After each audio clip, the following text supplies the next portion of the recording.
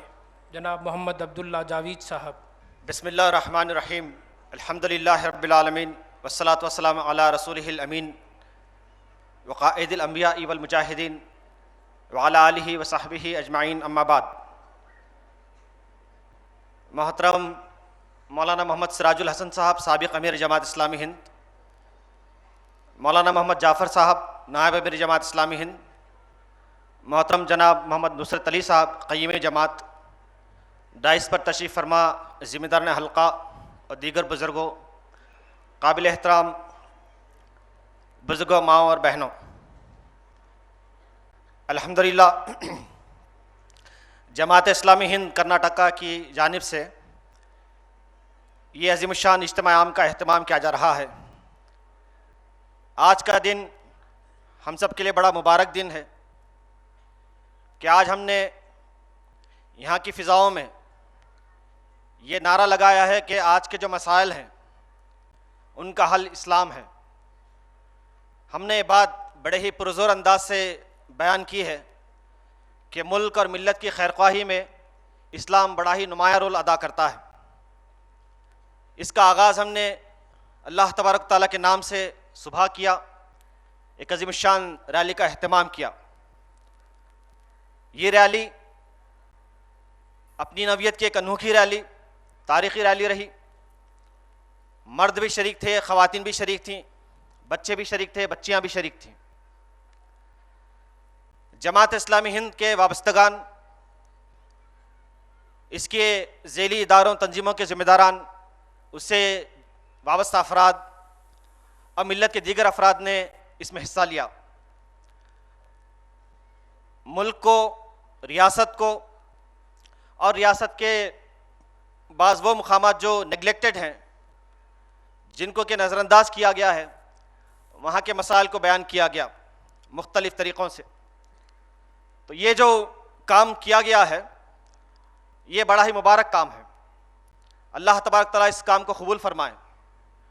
ये कदम जो हमने अल्लाह की राह में उठाए हैं, हर एक कदम के बदले में अल्लाह तबारक तआला हमसे खुश होगा और हमको बेइंतहा अजर देगा।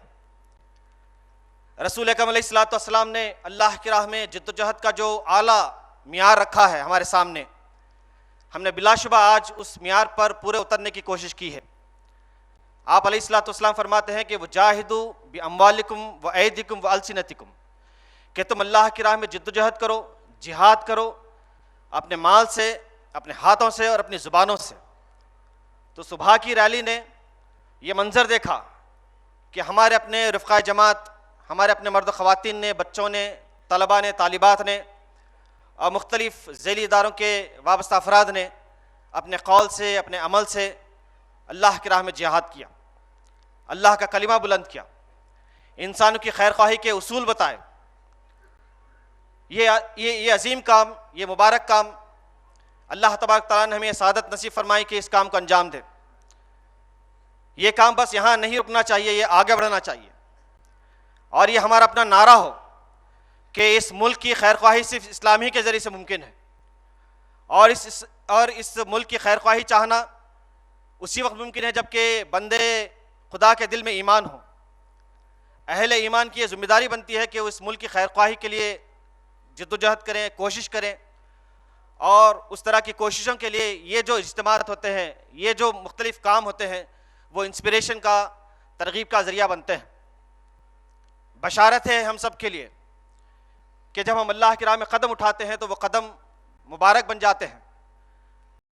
सल्लम ने ये इरशाद फरमाया है, ये बशारत हमें दी है कि ला यज्तमी अला अबदिन गुबारु फी सबीलिल्लाहि व दुखानु जहन्नम, कि किसी बंदी के ऊपर ये दो चीज़ें जमा नहीं होंगी। एक है अल्लाह की राह की गर्द, अल्लाह की राह में चलने से जो धूल पड़ी है वो, और आग, जहन्नुम की आग। धुआं से ताबिर किया गया, मतलब ये कि जहन्नुम का धुआं और अल्लाह की राह में पड़ी हुई गुबार या गर्द कभी एक जा नहीं हो सकते। अल्हम्दुलिल्लाह ये मुबारक काम का आगाज़ हमने किया है, लेकिन इसका तसलसल इस तरह से हो सकता है कि हम मुल्क और मिल्लत की खैर ख्वाही के लिए दीन इस्लाम से रहनुमाई हासिल करने की कोशिश करें। इसका आगाज़ हमने इस इज्तिमा आम से किया है। इसमें जमात इस्लामी हिंद हल्क़े कर्नाटका के कमिटेड अरकान व कारकुनान हैं जो हज़ारों की तादाद में मौजूद हैं। इसके अलावा भी हल्क़े कर्नाटक के मुख्तलिफ़ मकामात से हमारे बरादरान मिल्लत यहाँ शरीक है। मैं इस मुबारक मौके से आप सबका खैर मक़दम करता हूँ। अल्लाह तबारक ताला आपका आना मुबारक फरमाए, आपके दिलों को खोल दे और आपके सामने दीन इस्लाम के मुख्तलिफ़ पहलुओं को नुमायाँ तौर पर वाज़ेह फरमाए।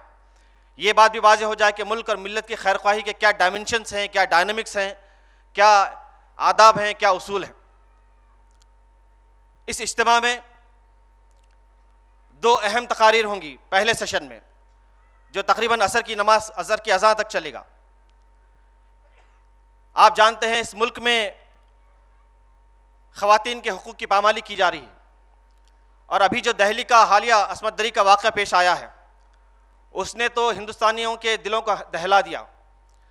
उसके बाद से हम देखते हैं कि एक तसलसल है जो मुल्क के मुख्तलिफ़ मकामात पर दिखाई दे रहा है।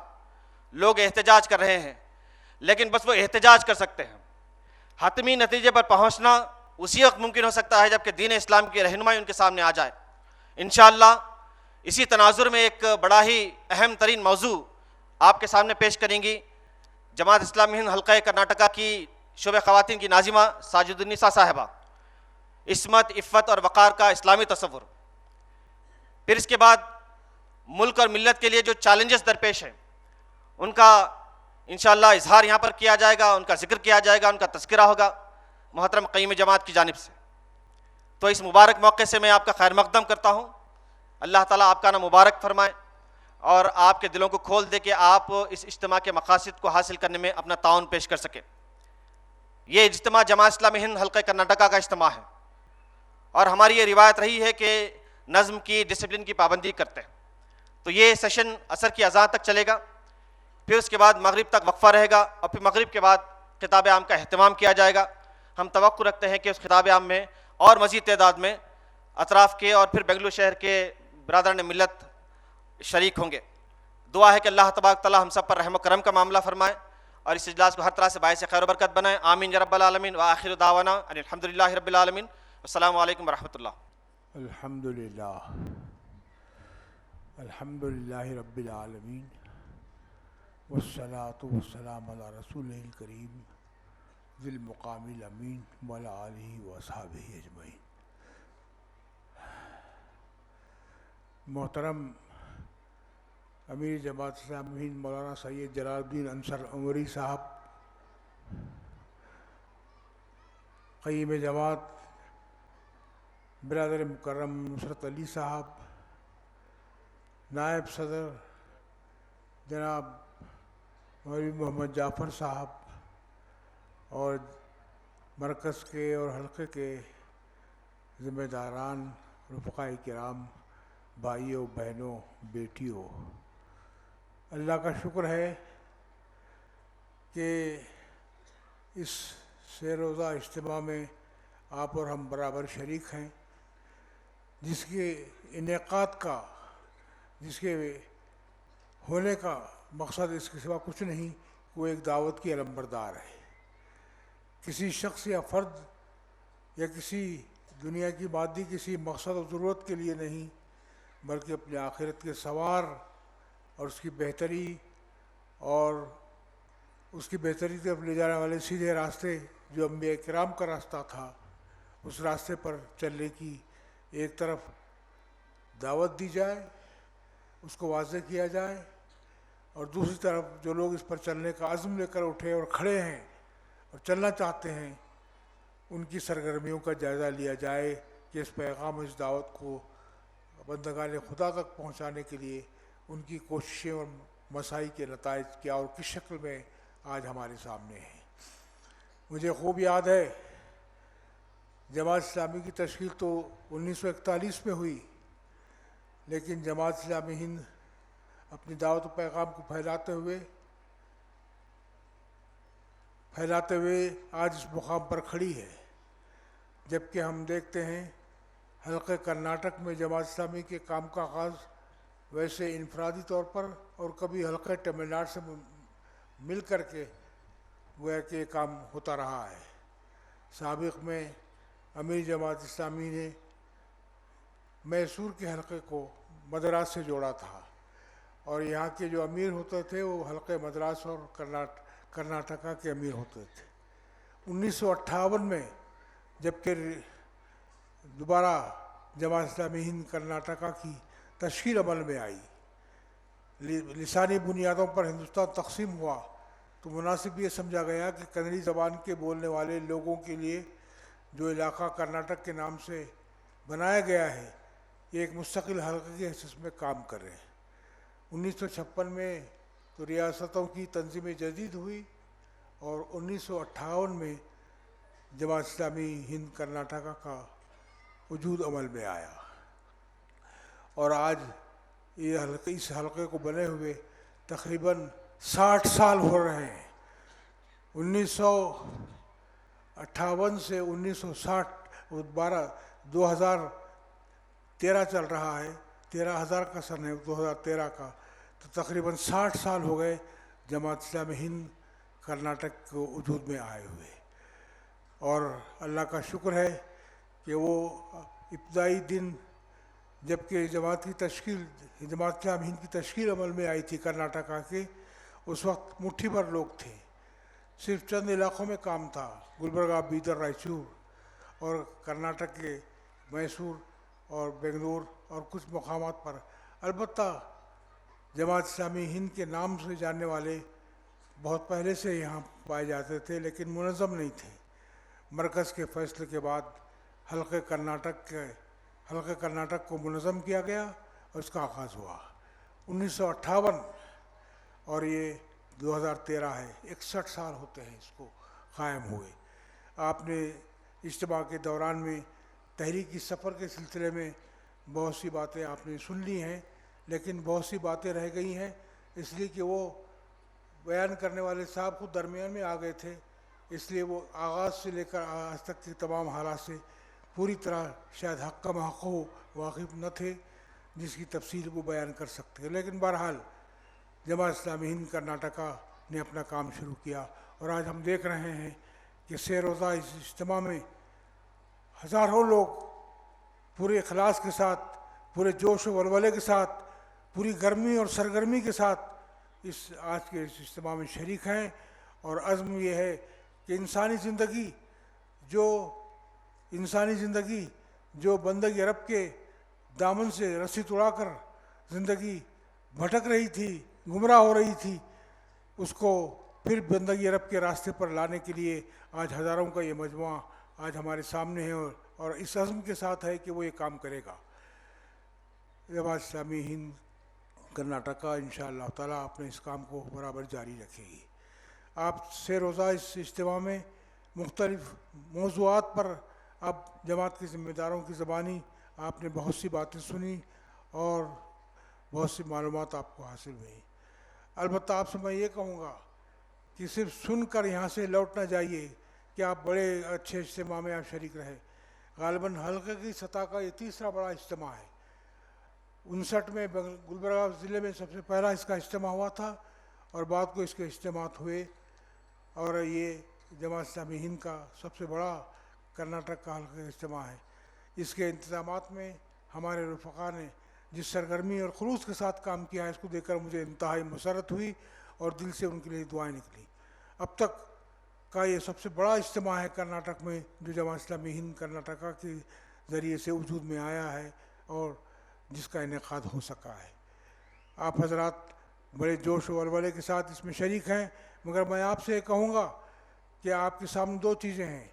एक तो ये कि आपको आज के हालात में या इसके बाद आने वाले जैसे कुछ भी हालात हों उन हालात में बल्कि दम आखिर तक इस मकाम, इस मकसद, इस बुलंद पर पूरी तरह जमे रहना है।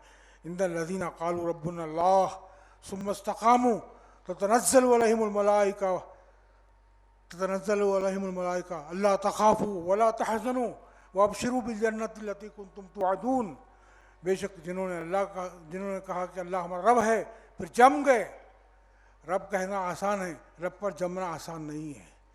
ये अज़्म चाहता है, फ़ैसला चाहता है, हिम्मत चाहता है, हौसला चाहता है और एक ऐसा हौसला ऐसा फ़ैसला चाहता है कि ज़िंदगी के आखिरी लम्हे तक ज़िंदगी चाहे जिस मरहले से भी गुज़रे, जिन हालात से भी गुज़रे, जिस तरह के नशीब व फराज से गुज़रे, लेकिन इसको अल्लाह की राह पर क़ायम रहना है और अल्लाह की राह पर चलने की दुनिया को दावत देनी है, दुनिया को इसी तरह बुलाना है। मेरी दुआ है कि आप हजरात दम आखिर तक इस दावत, इस पैगाम पर क़ायम रहें और पूरी सरगर्मी से सरगर्म अमल हों और दुनिया को बता दें कि हमारा ये पैगाम किसी कौम और फ़िरक़े की सरबुलंदी के लिए नहीं, खुदा की बंदगी के लिए और खुद इस ज़िंदगी को खुदा की बंदगी में देने के लिए वजूद में आया है और ये काम करता रहेगा। इससे वाबस्ता लोग इस काम को जारी रखेंगे इंशाअल्लाह ताला। मेरी दुआ है कि अल्लाह ताला पूरी इस्तिक़ामत के साथ आपको इस पर क़ायम रखे। कुरान मजीद में हामीम सजदा कीजिए, इस आयत की मैंने तिलावत की, उसमें बात बताई गई है। बेशक जिन्होंने कहा अल्लाह हमारा रब है, फिर जम गए, सुम्मा इस्तक़ामू, उस पर इस्तिक़ामत के साथ पूरी तरह जम गए। अल्लाह ताला उनको बशारत देता है कि न खौफ खाओ, न गमगीन हो, तुम ही गालिब रहोगे और तुम ही इंशाअल्लाह ताला कामयाब रहोगे और तुमका जिस जन्नत का तुमसे वादा किया गया था इंशाअल्लाह इस दुनिया के बाद अपनी सारी सही और अपनी सारी कोशिशों के नताइज जन्नत की शक्ल में आप देखेंगे, जो आपकी आखिरी मंजिल है और जिसकी तरफ हम और आप और सारी दुनिया रवां दवा है और जिससे गाफिल है, जिसे बेखबर है या तो गाफिल है या बेखबर है, इसको आपको आगाह करना है। ख़ुद को जहन्नम की आग से बचाना है, ख़ुद को जन्नत के रास्ते पर ले जाना है, मौला को राज़ी करना है और मौला को राज़ी करने उसकी बंदगी के लिए हम उठे हैं और इसी काम को हमें अंजाम देना है। बंदगी रब के सिवा ना हमारी कोई दावत, ना हमारा कोई नस्बुलैन, ना हमारा कोई प्रोग्राम। सारी ज़िंदगी इसी बंदगी रब के मरकज़ के अतराफ़ आपको घूमती रहेगी, घुमाना होगा, इसी मकसद के लिए जीना और मरना होगा। इस अज़्म के साथ आप उठिए। हम किसी कौम के गलबे के लिए नहीं उठे हैं, अल्लाह के कलमे को बुलंद करने के लिए उठे हैं और उसी पर हमें जमे रहना चाहिए और उस पर जमे रह और सारी दुनिया को दावत देनी चाहिए। मैं अल्लाह ताला से दुआ करता हूँ कि इस इज्तिमा में जो शायद मेरी ज़िंदगी का हो सकता है कि आखिरी इज्तिमा हो,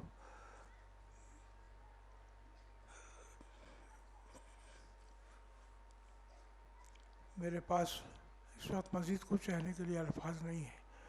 मैं इतना कहूँगा कि ज़िंदगी भर इस पर जमे रहिए, इस पर जमे रहिए, इस पर कायम रहिए, इसके लिए जीने और मरने का आज़म कर लीजिए और उसी के लिए ज़िंदगी गुजारिए, ज़िंदगी को लगाइए।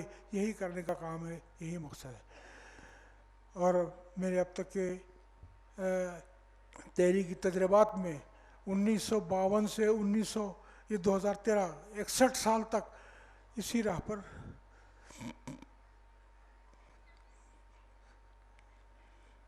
मैं चलता रहा। कितनी कोताहियाँ,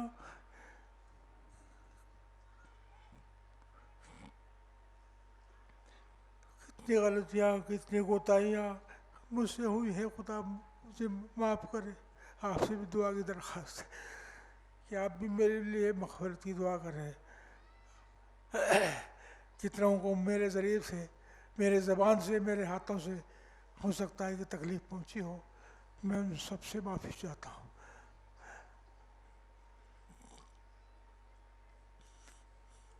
अल्लाह मुझे माफ़ करे, अल्लाह ताला आप हज़रात को भी माफ़ करे और हमें आखिर दम तक अपने बंदगी रब के दावत पर, उसके नस्बलाइन पर कायम रखे। इसी पर हमारा और आपका ख़ात्मा हो। अल्लाह ताला कबूल फरमाए, अल्लाह ताला कबूल फरमाए। अल्लाह ताला इस इज्तिमा को तमाम पहलुओं से कामयाब फरमाए। दुनिया भी अच्छी हो, आखिरत भी भला हो, आखिरत में हकीकी और अबदी कामयाबी हमें और आपको हासिल हो जाए। यही हमारा असल निशाना है, यही हमारा असल मकसूद है। व आखिर दावाना अनिल हम्दुलिल्लाहि रब्बिल आलमीन। अल्लाहु अकबर, नारे तकबीर, अल्लाहु अकबर, नारे तकबीर, अल्लाहु अकबर। नारे तकबीर। जिंदाबाद जिंदाबाद, जमाते इस्लामी जिंदाबाद, जिंदाबाद जिंदाबाद, जमाते इस्लामी जिंदाबाद, जिंदाबाद जिंदाबाद। जमाते इस्लामी जिंदाबाद।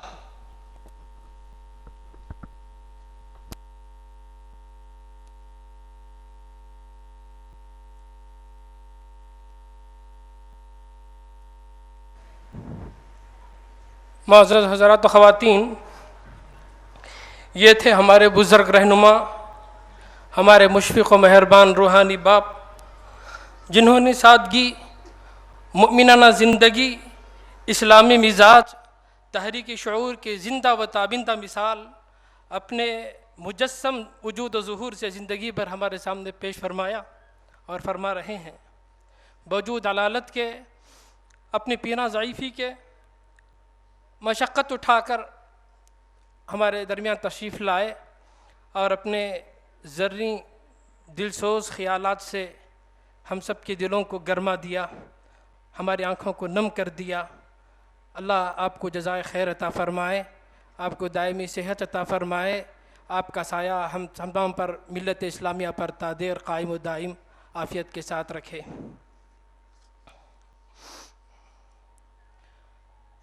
इसके बाद कड़ी ज़बान में इजहार ख़याल करेंगे जनाब मोहम्मद कुन्नी साहब। मैं आपसे गुजारिश करता हूँ कि तशरीफ़ लाएँ और इजहार ख़याल फरमाएँ। जनाब मोहम्मद कुन्नी साहब।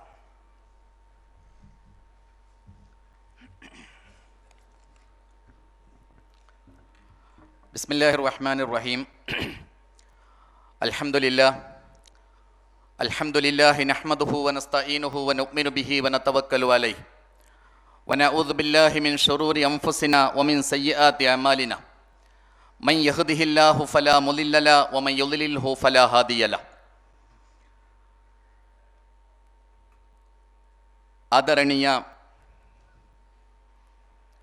ಹಿರಿಯರು, ಮಾರ್ಗದರ್ಶಕರು, ಜಮಾಯತೆ ಇಸ್ಲಾಮಿ ಹಿಂದಿನ ನಾಯಕರು ಆಗಿರುವ ಮೌಲಾನಾ ಮೊಹಮ್ಮದ್ ಸಿರಾಜುಲ್ ಹಸನ್ ಸಾಹಬ್ರವರೇ, ವೇದಿಕೆಯಲ್ಲಿರುವ ರಾಷ್ಟ್ರ ಮತ್ತು ರಾಜ್ಯದ ಇಸ್ಲಾಮಿ ಆಂದೋಲನದ ಎಲ್ಲ ನಾಯಕರೇ ಮತ್ತು ಹೊಣೆಗಾರರೇ, ಈ ಸಮಾವೇಶದಲ್ಲಿ ಭಾಗವಹಿಸುತ್ತಿರುವ ಗೌರವಾನ್ವಿತ ಹಿರಿಯರೇ, ಸತ್ಯಪಥದ ಸಂಗಾತಿಗಳಾದ ಆದರಣೀಯ ಸಹೋದರ ಸಹೋದರಿಯರೇ, ಅಸ್ಸಲಾಮು ಅಲೈಕುಂ ವರಹಮತುಲ್ಲಾಹಿ ವಬರಕಾತು. ಕರ್ನಾಟಕದ ಜಮಾಯತೆ ಇಸ್ಲಾಮಿ ಹಿಂದಿನ 4 ದಿನಗಳ ಕಾರ್ಯಕ್ರಮಗಳಲ್ಲಿ ಹೇರಲ್ಪಟ್ಟಿರುವಂತಹ ಒಂದೇ ಒಂದು ಕನ್ನಡ ಭಾಷಣ ಇದು.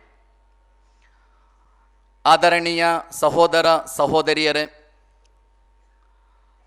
ರಾಷ್ಟ್ರ ಮತ್ತು ಸಮುದಾಯದ ಹಿತಚಿಂತನೆ, ಇಸ್ಲಾಮಿನ ಮಾರ್ಗದರ್ಶನ ಎಂಬ ಘೋಷಣೆಯೊಂದಿಗೆ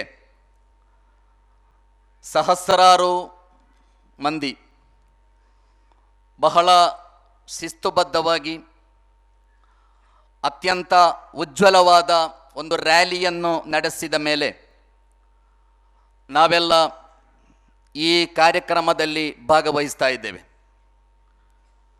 ನಮಗೆ ಗೊತ್ತಿದೆ, ದೀನುಲ್ ಇಸ್ಲಾಂ ಅಲ್ಲಾಹು ಸುಬ್ಹಾನಹು ವ ತಆಲಾ ಜಗತ್ತಿಗೆ, ಮಾನವ ಕುಲಕ್ಕೆ ನೀಡಿರುವ ಅತಿದೊಡ್ಡ ನೆಅಮತ್ತಾಗಿದೆ. ಇಸ್ಲಾಮಿನ ಪರಿಪೂರ್ಣತೆಯನ್ನು ಘೋಷಿಸುವಾಗ ಅಲ್ಲಾಹು ಹೇಳಿದ್ದು, ಅಲ್ಯೌಮ ಅಕ್ಮಲ್ತು ಲಕುಂ ದೀನಕುಂ ವಾತಮಮ್ತು ಅಲೈಕುಂ ನೆಅಮತಿ. ದೀನುಲ್ ಇಸ್ಲಾಮಿನ ಮೂಲಕ ನನ್ನ ನೆಅಮತ್ತನ್ನು, ನನ್ನ ಕೊಡುಗೆಯನ್ನು, ನನ್ನ ಅನುಗ್ರಹವನ್ನು ನಿಮ್ಮ ಮೇಲೆ ಸಂಪೂರ್ಣಗೊಳಿಸಲಾಗಿದೆ ಎಂದು ಅಲ್ಲಾಹು ಸುಬ್ಹಾನಹು ವ ತಆಲಾ ಹೇಳಿದ.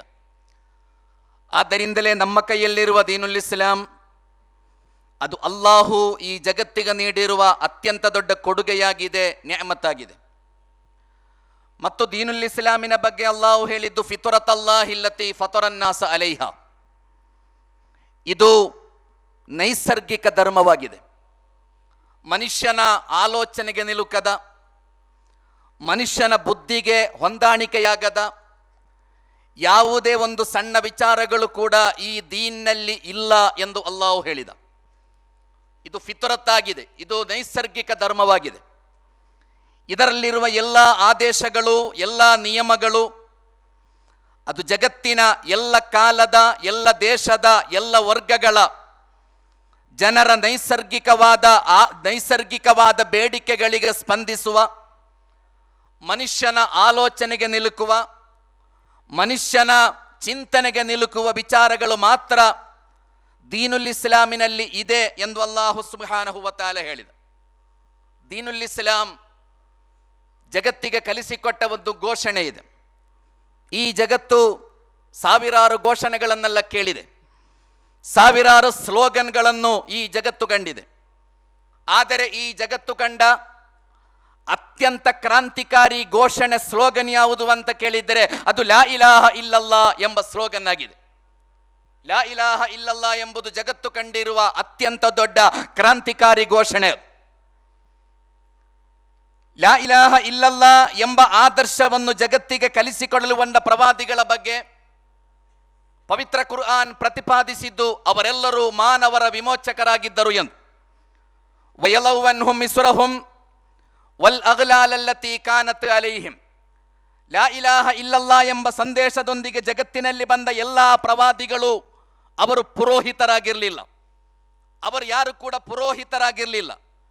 ಜಗತ್ತಿನಲ್ಲಿ ಬಂದ ಎಲ್ಲ ಪ್ರವಾದಿಗಳು ಮನುಷ್ಯರಿಗಾಗಿ ಕೆಲಸ ಮಾಡಿದ, ಮನುಷ್ಯರನ್ನು ಎಲ್ಲ ರೀತಿಯ ಬಂಧನಗಳಿಂದ, ಎಲ್ಲ ರೀತಿಯ ದಾಸ್ಯತನಗಳಿಂದ ವಿಮೋಚನೆಗೊಳಿಸಲು ಬಂದಿದ್ದಂತಹ ವಿಮೋಚಕರಾಗಿದ್ದರು ಎಂದು ಪವಿತ್ರ ಕುರ್ಆನ್ ಪ್ರವಾದಿಗಳ ಬಗ್ಗೆ ಪ್ರತಿಪಾದಿಸಿತು.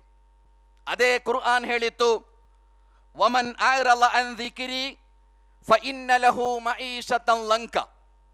ಯಾರಾದರೂ ನನ್ನ ಮಾರ್ಗದರ್ಶನದಿಂದ ವಿಮುಖನಾದರೆ, ಅಥವಾ ದೀನುಲ್ ಇಸ್ಲಾಮಿನ ಮಾರ್ಗದರ್ಶನದಿಂದ ಒಬ್ಬ ವ್ಯಕ್ತಿಯ ಬದುಕು ಮಾತ್ರವಲ್ಲ, ಒಂದು ಕುಟುಂಬ, ಒಂದು ಸಮಾಜ, ಒಂದು ದೇಶ, ಒಂದು ಸಿಸ್ಟಮ್ ಅದು ಅಲ್ಲಾಹನ ಮಾರ್ಗದರ್ಶನದಿಂದ ವಿಮುಖವಾದರೆ, ವಮನ್ ಅಅರಲ ಅನ್ ಜಿಕ್ರಿ ಫಇನ್ನ ಲಹು ಮঈಶತನ್ ಲಂಕ, ಆ ವ್ಯವಸ್ಥೆ, ಆ ಸಿಸ್ಟಮ್, ಆ ವ್ಯಕ್ತಿಯ ಜೀವನ ಅದು ಸಂಕೀರ್ಣತೆಗಳಿಂದ, ಸಮಸ್ಯೆಗಳಿಂದ ಕೂಡಿರುತ್ತದೆ ಎಂದು ಅಲ್ಲಾಹು ಸುಬ್ಹಾನಹು ವ ತಆಲಾ ಈ ನಿಯಮವನ್ನು ವಿವರಿಸಿದ.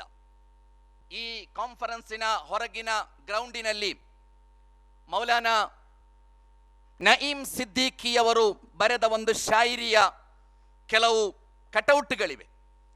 ಅದನ್ನು ನೀವು ಹೆಚ್ಚಿನವರು ಓದಿರಬಹುದು ಅಂತ ನಾನು ತಿಳಿಯುತ್ತೇನೆ. ಬಹಳ ಮಾರ್ಮಿಕವಾದ ಕೆಲವು ಚಿಂತನೆಗಳನ್ನು ಆ ಶಾಯಿರಿಯಲ್ಲಿ ಜಮಾಅತೆ ಇಸ್ಲಾಮಿ ಹಿಂದಿನ ನಾಯಕರಾಗಿದ್ದ ಮೌಲಾನಾ ನঈಂ ಸಿದ್ದಿಕಿಯವರು ಪ್ರತಿಪಾದಿಸಿದ್ದಾರೆ. ತಾರೀಖಿನ ಪೂಚ ಏ ದುನಿಯಾ ಕಿಸ್ಕಿ ದುನಿಯಾ ಹೇ ಅಂತ. ಕಾಕಿ ಎಲ್ಲ ಮಿಸ್ ಆದರೆ ಸ್ವಲ್ಪ ಕ್ಷಮಿಸಿ ಬಿಡಿ, ನನಗೆ ಸರಿ ಗೊತ್ತಿಲ್ಲ ಅದು ಈ ಕಾಕಿ ಅಲ್ಲ.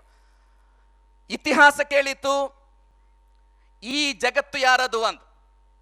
ಅನಂತ ವಿಶಾಲತೆಯ ಕಡೆಗೆ ಸಾಗುತ್ತಿರುವ, ಯಾವುದನ್ನು ಲೆಕ್ಕಿಸದೆ, ಯಾವುದನ್ನು ಪರಿಗಣಿಸದೆ, ಕಂ ತರಕು ಮಿನ್ ಜನ್ನಾತಿಂ ವ ಉಯೂನ್ ವಜುರೂಇಂ ವ ಮಕಾಮಿನ್ ಕರೀಂ, ಎಷ್ಟೆಷ್ಟು ಸ್ವೇಚ್ಛಾಧಿಪತಿಗಳು ಈ ಜಗತ್ತನ್ನು ಬಿಟ್ಟು ಹೋಗಿದ್ದಾರೆ, ಎಷ್ಟೆಷ್ಟು ಆಡಳಿತಗಾರರು, ಎಷ್ಟೆಷ್ಟು ಶ್ರೀಮಂತರು, ಎಷ್ಟೆಷ್ಟು ಬಂಡವಾಳಶಾಹಿಗಳು ಈ ಜಗತ್ತನ್ನು ಬಿಟ್ಟು ಹೋಗಿದ್ದಾರೆ.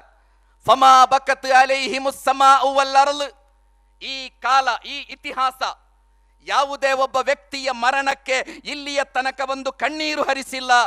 ಅಲ್ಲಾಹು ಸುಬ್ಹಾನಹು ವ ತಆಲಾ ಹೇಳಿದ. ಆ ಇತಿಹಾಸ, ಆ ಕಾಲ, ಆ ತಾರೀಖ್ ಕೇಳಿತು, ಏ ದುನಿಯಾ ಕಿಸ್ಕಿ ದುನಿಯಾ ಹೇ ಅಂತ ಕೇಳಿತು. ಜಗತ್ತು ಯಾರದು ಅಂದು. ಶಾಹೀನೆ ಕಹ ಏ ದುನಿಯಾ ಮೇರಿ ದುನಿಯಾ ಹೇ ಅಂತ. ಅರಸತ್ತಿಗೆ ಹೇಳಿತು, ರಾಜ್ಯಾಡಳಿತ ಹೇಳಿತು, ಸಾಮ್ರಾಜ್ಯಶಾಹಿಗಳು ಹೇಳಿದರು, ಈ ಜಗತ್ತು ನಮ್ಮದು ಅಂತ.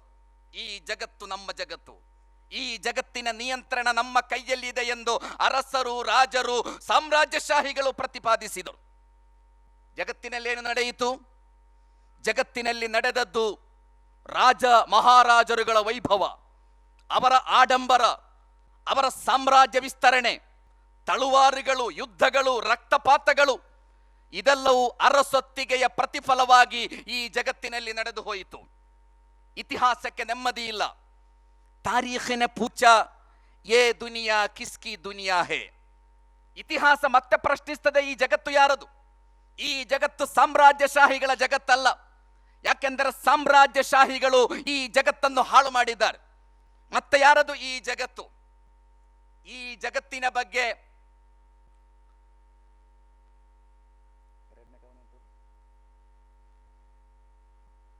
ಎರಡನೇ ದೌಲತ್ತಿನ ಕಹ ಏ ದುನಿಯಾ ಮೇರಿ ದುನಿಯಾ ಹೇ. ಕ್ಯಾಪಿಟಾಲಿಸ್ಟ್ಗಳು ಹೇಳಿದ್ರು ಇದು ನನ್ನ ಜಗತ್ತು ಅಂತ. ಕ್ಯಾಪಿಟಾಲಿಸ್ಟ್ಗಳು ಪ್ರತಿಪಾದಿಸಿದರು ಇದು ನಮ್ಮ ಜಗತ್ತು. ಯಾಕೆಂದರೆ ನಾವಿಲ್ಲದಿದ್ದರೆ ಜಗತ್ತಿಲ್ಲ. ಜಾರ್ಜ್ ಬುಷ್ ಹೇಳಿದ್ರಲ್ಲ, ಒಂದೋ ನೀವು ನಮ್ಮ ಜೊತೆಯಲ್ಲಿರಬೇಕು, ಇಲ್ಲ ಅಂದ್ರೆ ಟೆರರಿಸ್ಟ್ಗಳ ಜೊತೆಯಲ್ಲಿರಬೇಕು ಅಂತ. ಹಾಗೆ ದೌಲತ್ ಹೇಳಿತ್ತು, ಕ್ಯಾಪಿಟಾಲಿಸ್ಟ್ಗಳು ಹೇಳಿದರು ಈ ಜಗತ್ತು ನಮ್ಮ ಜಗತ್ತು. ಆದರೆ ಕ್ಯಾಪಿಟಾಲಿಸ್ಟ್ಗಳ ಪರಿಣಾಮ ಏನು? ಮೌಲ್ಯ ಇಲ್ಲದ, ನೈತಿಕತೆ ಇಲ್ಲದ, ಮನುಷ್ಯ ಪ್ರೇಮ ಇಲ್ಲದ, ಅತ್ಯಂತ ಕ್ರೌರ್ಯದ, ಮನುಷ್ಯ ಸಂಬಂಧಗಳಿಲ್ಲದ ಭಯಾನಕವಾದ ವ್ಯವಸ್ಥೆಯನ್ನು ಜಗತ್ತು ಅನುಭವಿಸಿತು. ಇತಿಹಾಸಕ್ಕೆ ನೆಮ್ಮದಿ ಇಲ್ಲ. ತಾರೀಖಿನ ಪೂಚ ಏ ದುನಿಯಾ ಕಿಸ್ಕಿ ದುನಿಯಾ ಹೇ. ಇತಿಹಾಸ ಮತ್ತೆ ಪ್ರಶ್ನಿಸ್ತದೆ, ಯಾರದು ಈ ಜಗತ್ತು? ಮೆಹನತಿನ ಕಹ ಏ ದುನಿಯಾ ಮೇರಿ ದುನಿಯಾ ಹೇ. ಕಮ್ಯುನಿಸ್ಟರು ಹೇಳಿದರು ಇದು ನಮ್ಮ ಜಗತ್ತು ಅಂತ. ಕಮ್ಯುನಿಸ್ಟ್ ಥಿಯರಿ ಹೇಳಿತ್ತು, ಕಮ್ಯುನಿಸಂ ಹೇಳಿತ್ತು ಈ ಜಗತ್ತು ನಮ್ಮ ಜಗತ್ತಾಗಿದೆ. ಆದರೆ ಏನು ಕಂಡಿತು ಜಗತ್ತು? ಕಮ್ಯುನಿಸಂನಲ್ಲಿ ಜಗತ್ತು ಕಂಡದ್ದು ದೇವನನ್ನು ನಿರಾಕರಿಸುವ, ಧರ್ಮವನ್ನು ನಿರಾಕರಿಸುವ, ಆಧ್ಯಾತ್ಮಿಕ ಚಿಂತನೆಗಳನ್ನು ವಿರೋಧಿಸುವ, ಮನುಷ್ಯರನ್ನು ಮೃಗಗಳನ್ನಾಗಿ ಕಾಣುವ ಒಂದು ಘೋರವಾದ ಸಿದ್ಧಾಂತವನ್ನು ಜಗತ್ತು ಕಂಡಿತು ಕಮ್ಯುನಿಸಂನ ಆಡುವಿಕೆಯಲ್ಲಿ. ಇತಿಹಾಸಕ್ಕೆ ನೆಮ್ಮದಿ ಇಲ್ಲ, ಕಾಲಕ್ಕೆ ನೆಮ್ಮದಿ ಇಲ್ಲ. ತಾರೀಖಿನ ಪೂಚಾ ಯೇ ದುನಿಯಾ ಕಿಸ್ಕಿ ದುನಿಯಾ ಹೇ. ಮತ್ತೆ ಇತಿಹಾಸ ಕೇಳುತ್ತದೆ, ಈ ಜಗತ್ತು ಯಾರದು ಸಹೋದರರೇ? ಮುಅ್ಮಿನ್ ನೆ ಕಹಾ ಯೇ ದುನಿಯಾ ಅಲ್ಲಾ ಕಿ ದುನಿಯಾ ಹೇ ಅಂತ ಹೇಳಿದ್ರು. ದೇವ ವಿಶ್ವಾಸಿಗಳು ಹೇಳಿದ್ರು, ದೀನುಲ್ ಇಸ್ಲಾಂ ಹೇಳಿತು ಈ ಜಗತ್ತು ಅಲ್ಲಾಹನ ಜಗತ್ತು ಅಂತ ಪ್ರತಿಪಾದಿಸಿತು. ಜಗತ್ತಿನಲ್ಲಿ ಏನು ನಡೆಯಿತು? ಯಾವಾಗ ಈ ಜಗತ್ತು ಅಲ್ಲಾಹನ ಜಗತ್ತು ಅಂತ ಈ ಜಗತ್ತು ಒಪ್ಪಿಕೊಳ್ಳಿಕ್ಕೆ ಸಾಧ್ಯವೋ ಅಂದು ಈ ಜಗತ್ತಿನಲ್ಲಿ ಮನುಷ್ಯ ಪ್ರೇಮ ಉಕ್ಕಿ ಹರಿಯುತ್ತದೆ. ಅಂದು ಈ ದೇಶದಲ್ಲಿ, ಈ ರಾಜ್ಯಗಳಲ್ಲಿ ರೇಪ್ ಮಾಡುವವರಿರುವುದಿಲ್ಲ. ಅಂದು ಈ ಸಮಾಜದಲ್ಲಿ ಭ್ರಷ್ಟಾಚಾರಿಗಳಿರುವುದಿಲ್ಲ. ಅಂದು ಈ ಸಮಾಜದಲ್ಲಿ ಟೆರರಿಸ್ಟ್ಗಳು, ಕೋಮುವಾದಿಗಳು, ಕೆಟ್ಟವರು ಈ ಸಮಾಜದಲ್ಲಿ ಇರುವುದಿಲ್ಲ. ಅಂದು ಮೌಲ್ಯಗಳಿರುತ್ತವೆ, ಅಂದು ಸಂಬಂಧಗಳಿರುತ್ತದೆ, ಅಂದು ಪರಿಶುದ್ಧತೆ ಇರುತ್ತದೆ, ಅಂದು ನೆಮ್ಮದಿ ಇರುತ್ತದೆ, ಅಂದು ಎಲ್ಲ ರೀತಿಯ ಸಂತೋಷದ ಸಂಭ್ರಮದ ಬದುಕಿರುತ್ತದೆ. ನೀವೆಲ್ಲ ಮತ್ತೊಮ್ಮೆ ನঈಂ ಸಿದ್ದಿಖಿಯವರ ಆ ಶಾಯಿರಿಯನ್ನು ಓದಬೇಕು ಅಂತ ನಿಮ್ಮೊಂದಿಗೆ ನೆನಪಿಸ್ತಾ, ನಿಜವಾಗಿಯೂ ಈ ಜಗತ್ತಿನಲ್ಲಿ ಪರಿಹಾರ ಇರುವುದಾದರೆ ಅದು ಈ ಜಗತ್ತನ್ನು ಅಲ್ಲಾಹನ ಜಗತ್ತು ಎಂದು ನಂಬುವ. ಅಲ್ಲಾಹನ ಜಗತ್ತು ಎಂದು ನಂಬುವಾಗ ಅಲ್ಲಾಹನ ಜಗತ್ತಿನಲ್ಲಿ ನನ್ನ ಮತ್ತು ನಿಮ್ಮ ಮಾನ ಏನು ಅಂತ ಅಲ್ಲಾಹು ಕಲಿಸಿಕೊಟ್ಟ. ಅಲ್ಲಾಹನ ಜಗತ್ತು ಎಂದು ನಂಬುವುದಾದರೆ ಮತ್ತೆ ಈ ಜಗತ್ತಿನಲ್ಲಿ ನಿಮ್ಮ ಸ್ಥಾನಮಾನ ಅದು ಅಲ್ಲಾಹನ ಖಲೀಫರು ಎಂಬುದಾಗಿದೆ. ದೇವನ ಪ್ರತಿನಿಧಿಗಳು ನೀವೆಲ್ಲ. ದೇವನ ಪ್ರತಿನಿಧಿಗಳಾಗಿ ಈ ಸಮಾಜದಲ್ಲಿ ಬದುಕಬೇಕಾದವರು, ದೇವನ ಖಲೀಫರಾಗಿ, ಅಲ್ಲಾಹನ ಪ್ರತಿನಿಧಿಗಳಾಗಿ ಅತ್ಯಂತ ದೊಡ್ಡ ಹೊಣೆಗಾರಿಕೆಯೊಂದಿಗೆ ಸಮಾಜದಲ್ಲಿ ಬದುಕಬೇಕಾದವರು ಎಂಬ ಸಿದ್ಧಾಂತವನ್ನು ಇಸ್ಲಾಂ ಈ ಧರ್ಮಕ್ಕೆ, ಈ ಜಗತ್ತಿಗೆ ಕಲಿಸಿಕೊಟ್ಟಿದೆ. ಆದರೆ ಇಸ್ಲಾಂ ಬಯಸುವ ಒಂದು ಬದಲಾವಣೆ, ಇಸ್ಲಾಂ ಜಗತ್ತಿನಲ್ಲಿ ತರುವಂತಹ ಒಂದು ಚೇಂಜಸ್, ಅದು ಅತ್ಯಂತ ಅಹಿಂಸಾತ್ಮಕವಾದ ಬದಲಾವಣೆಯಾಗಿದೆ. ಮುಹಮ್ಮದ್ ಮುಸ್ತಫಾ ಸಲ್ಲಲ್ಲಾಹು ಅಲೈಹಿ ವಸಲ್ಲಂ ಜಗತ್ತಿನಲ್ಲೊಂದು ಬದಲಾವಣೆಯನ್ನು ತಂದರು. ಆ ಬದಲಾವಣೆ ಹೇಗೆ ಅಂತ ಕೇಳಿದರೆ, ಮಕ್ಕಾ ವಿಜಯದಂದು ನಡೆದದ್ದು ಯುದ್ಧ ಆಗಿರಲಿಲ್ಲ.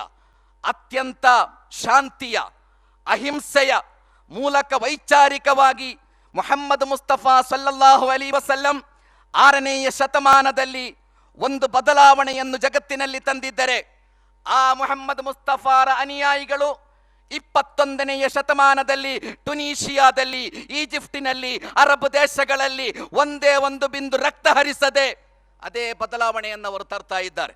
ನಿಮಗೆ ಗೊತ್ತಿದೆ, ತಹರೀರ್ ಸ್ಕ್ವೇರ್ನಲ್ಲಿ ರಕ್ತ ಹರಿಯಲಿಲ್ಲ, ಟುನೀಷಿಯಾದಲ್ಲಿ ರಕ್ತ ಹರಿದಿರಲಿಲ್ಲ. ಯಾರು ಮಾದರಿ ಅಂತ ಕೇಳಿದ್ರೆ, ಒಂದು ಕಾಲದಲ್ಲಿ ಮಕ್ಕಾ ಫತಹ್ ನಡೆಸಿದ ಮುಹಮ್ಮದ್ ಮುಸ್ತಫಾ ಸಲ್ಲಲ್ಲಾಹು ಅಲೈಹಿ ವಸಲ್ಲಮರ ಅನುಯಾಯಿಗಳು ಇವತ್ತು ಜಗತ್ತಿನಲ್ಲಿ ಅಹಿಂಸಾತ್ಮಕವಾಗಿ, ಒಂದು ಕಾಲ ಇತ್ತು ಸಹೋದರರೇ, ರೆವಲ್ಯೂಷನ್ ಎಲ್ಲಿಂದ ಬರ್ತದೆ ಎಂಬ ಪ್ರಶ್ನೆಗೆ ಉತ್ತರ ಆಕ್ಸ್ಫರ್ಡ್ ಯೂನಿವರ್ಸಿಟಿಯಿಂದ. ರೆವಲ್ಯೂಷನ್ ಎಲ್ಲಿಂದ ಬರ್ತದೆ? Revolution Cambridge ಯೂನಿವರ್ಸಿಟಿಯಿಂದ. 21ನೆಯ ಶತಮಾನದ ಬುದ್ಧಿಜೀವಿಗಳೊಂದಿಗೆ ಕೇಳಿ ನೋಡಿ, ರೆವಲ್ಯೂಷನ್ ಎಲ್ಲಿಂದ ಬರ್ತದೆ ಅಂತ ಕೇಳಿದ್ರೆ, ರೆವಲ್ಯೂಷನ್ ತಹರೀರ್ ಸ್ಕ್ವೇರ್ನಿಂದ ಬರ್ತದೆ. ರೆವಲ್ಯೂಷನ್ ಬರುವುದು ತಹರೀರ್ ಸ್ಕ್ವೇರ್ನಿಂದ, ರೆವಲ್ಯೂಷನ್ ಬರುವುದು ಟುನೀಷಿಯಾದಿಂದ. ಜಗತ್ತಿನಲ್ಲಿ ಇಸ್ಲಾಂ ಪ್ರತಿಪಾದಿಸ್ತಾ ಇದೆ, ಈ ಜಗತ್ತನ್ನು ಬದಲಾಯಿಸಲು ಆಟಮ್ ಬಾಂಬ್ಗಳಿಗೆ ಸಾಧ್ಯ ಇಲ್ಲ, ಅಣುಬಾಂಬ್ಗಳಿಗೆ ಸಾಧ್ಯ ಇಲ್ಲ. ಈ ಜಗತ್ತನ್ನು ಬದಲಾಯಿಸಲಿಕ್ಕೆ $1,000,000 ಗಟ್ಟಲೆ ಇರುವ ವೆಪನ್ಸ್ಗಳಿಗೆ ಸಾಧ್ಯ ಇಲ್ಲ. ಈ ಜಗತ್ತನ್ನು ಬದಲಾಯಿಸಲಿಕ್ಕೆ ಐಡಿಯಾಲಜಿಗಳಿಗೆ ಮಾತ್ರ ಸಾಧ್ಯ, ಸಿದ್ಧಾಂತಗಳಿಗೆ ಮಾತ್ರ ಸಾಧ್ಯ ಎಂಬ ಸತ್ಯವನ್ನು, ಎಂಬ ಆದರ್ಶವನ್ನು 21ನೆಯ ಶತಮಾನದಲ್ಲೂ ಜಗತ್ತು ಪ್ರತಿಪಾದಿಸ್ತಾ ಇದೆ. ಎಷ್ಟೆಷ್ಟು ಸಮಸ್ಯೆಗಳನ್ನು ನಾವು ಹೊತ್ತು ನಡೆಯುತ್ತಾ ಇದ್ದೇವೆ. ಭಾರತದ ಸಮಸ್ಯೆಗಳೆಷ್ಟು? ಅತ್ಯಂತ ದೊಡ್ಡ ಸಮಸ್ಯೆ ನಮಗೆ ಗೊತ್ತಿದೆ. ಕಳೆದ 1-2 ತಿಂಗಳಿಂದ ಬೊಬ್ಬೆ ಹೊಡೆಯುತ್ತಾ ಇದ್ದಾರೆ. ಅತ್ಯಾಚಾರಕ್ಕೆ ಕಂಟ್ರೋಲ್ ಇಲ್ಲ. ಅತ್ಯಾಚಾರಿಗಳನ್ನು ಕೊಂದು ಬಿಡಬೇಕು ಅಂತ ಪ್ರತಿಭಟನೆಯ ಕೇಂದ್ರಗಳಲ್ಲಿ ಮಾತ್ರ ಅಲ್ಲ, ಪಾರ್ಲಿಮೆಂಟಿನಲ್ಲಿ ಕೂಡ ಶಬ್ದ ಮೊಳಗುತ್ತಾ ಇದೆ. ನಿಮಗೆ ಹೋಗಲಾಡಿಸಲಿಕ್ಕೆ ಸಾಧ್ಯವೇ? ಮದ್ಯಪಾನವನ್ನು ಬೆಂಬಲಿಸಿ ಎಲ್ಲ ಸರ್ಕಾರಗಳಲ್ಲೂ ಒಂದು ಅಬಕಾರಿ ಸಚಿವ ಇರಲೇಬೇಕು. ಅಬಕಾರಿ ಸಚಿವ ಇಲ್ಲದಿದ್ದರೆ, ಅಬಕಾರಿ ಖಾತೆ ಇಲ್ಲದಿದ್ದರೆ ಗೌರ್ಮೆಂಟ್ ನಡೆಯುವುದಿಲ್ಲ. ಅಬಕಾರಿ ಸಚಿವನ ಕೆಲಸ ಅಂತದ್ದು, ಅಬಕಾರಿ ಸಚಿವನ ಕೆಲಸ ಜನರಿಂದ ಮದ್ಯಪಾನ ಮಾಡಿಸುವುದು.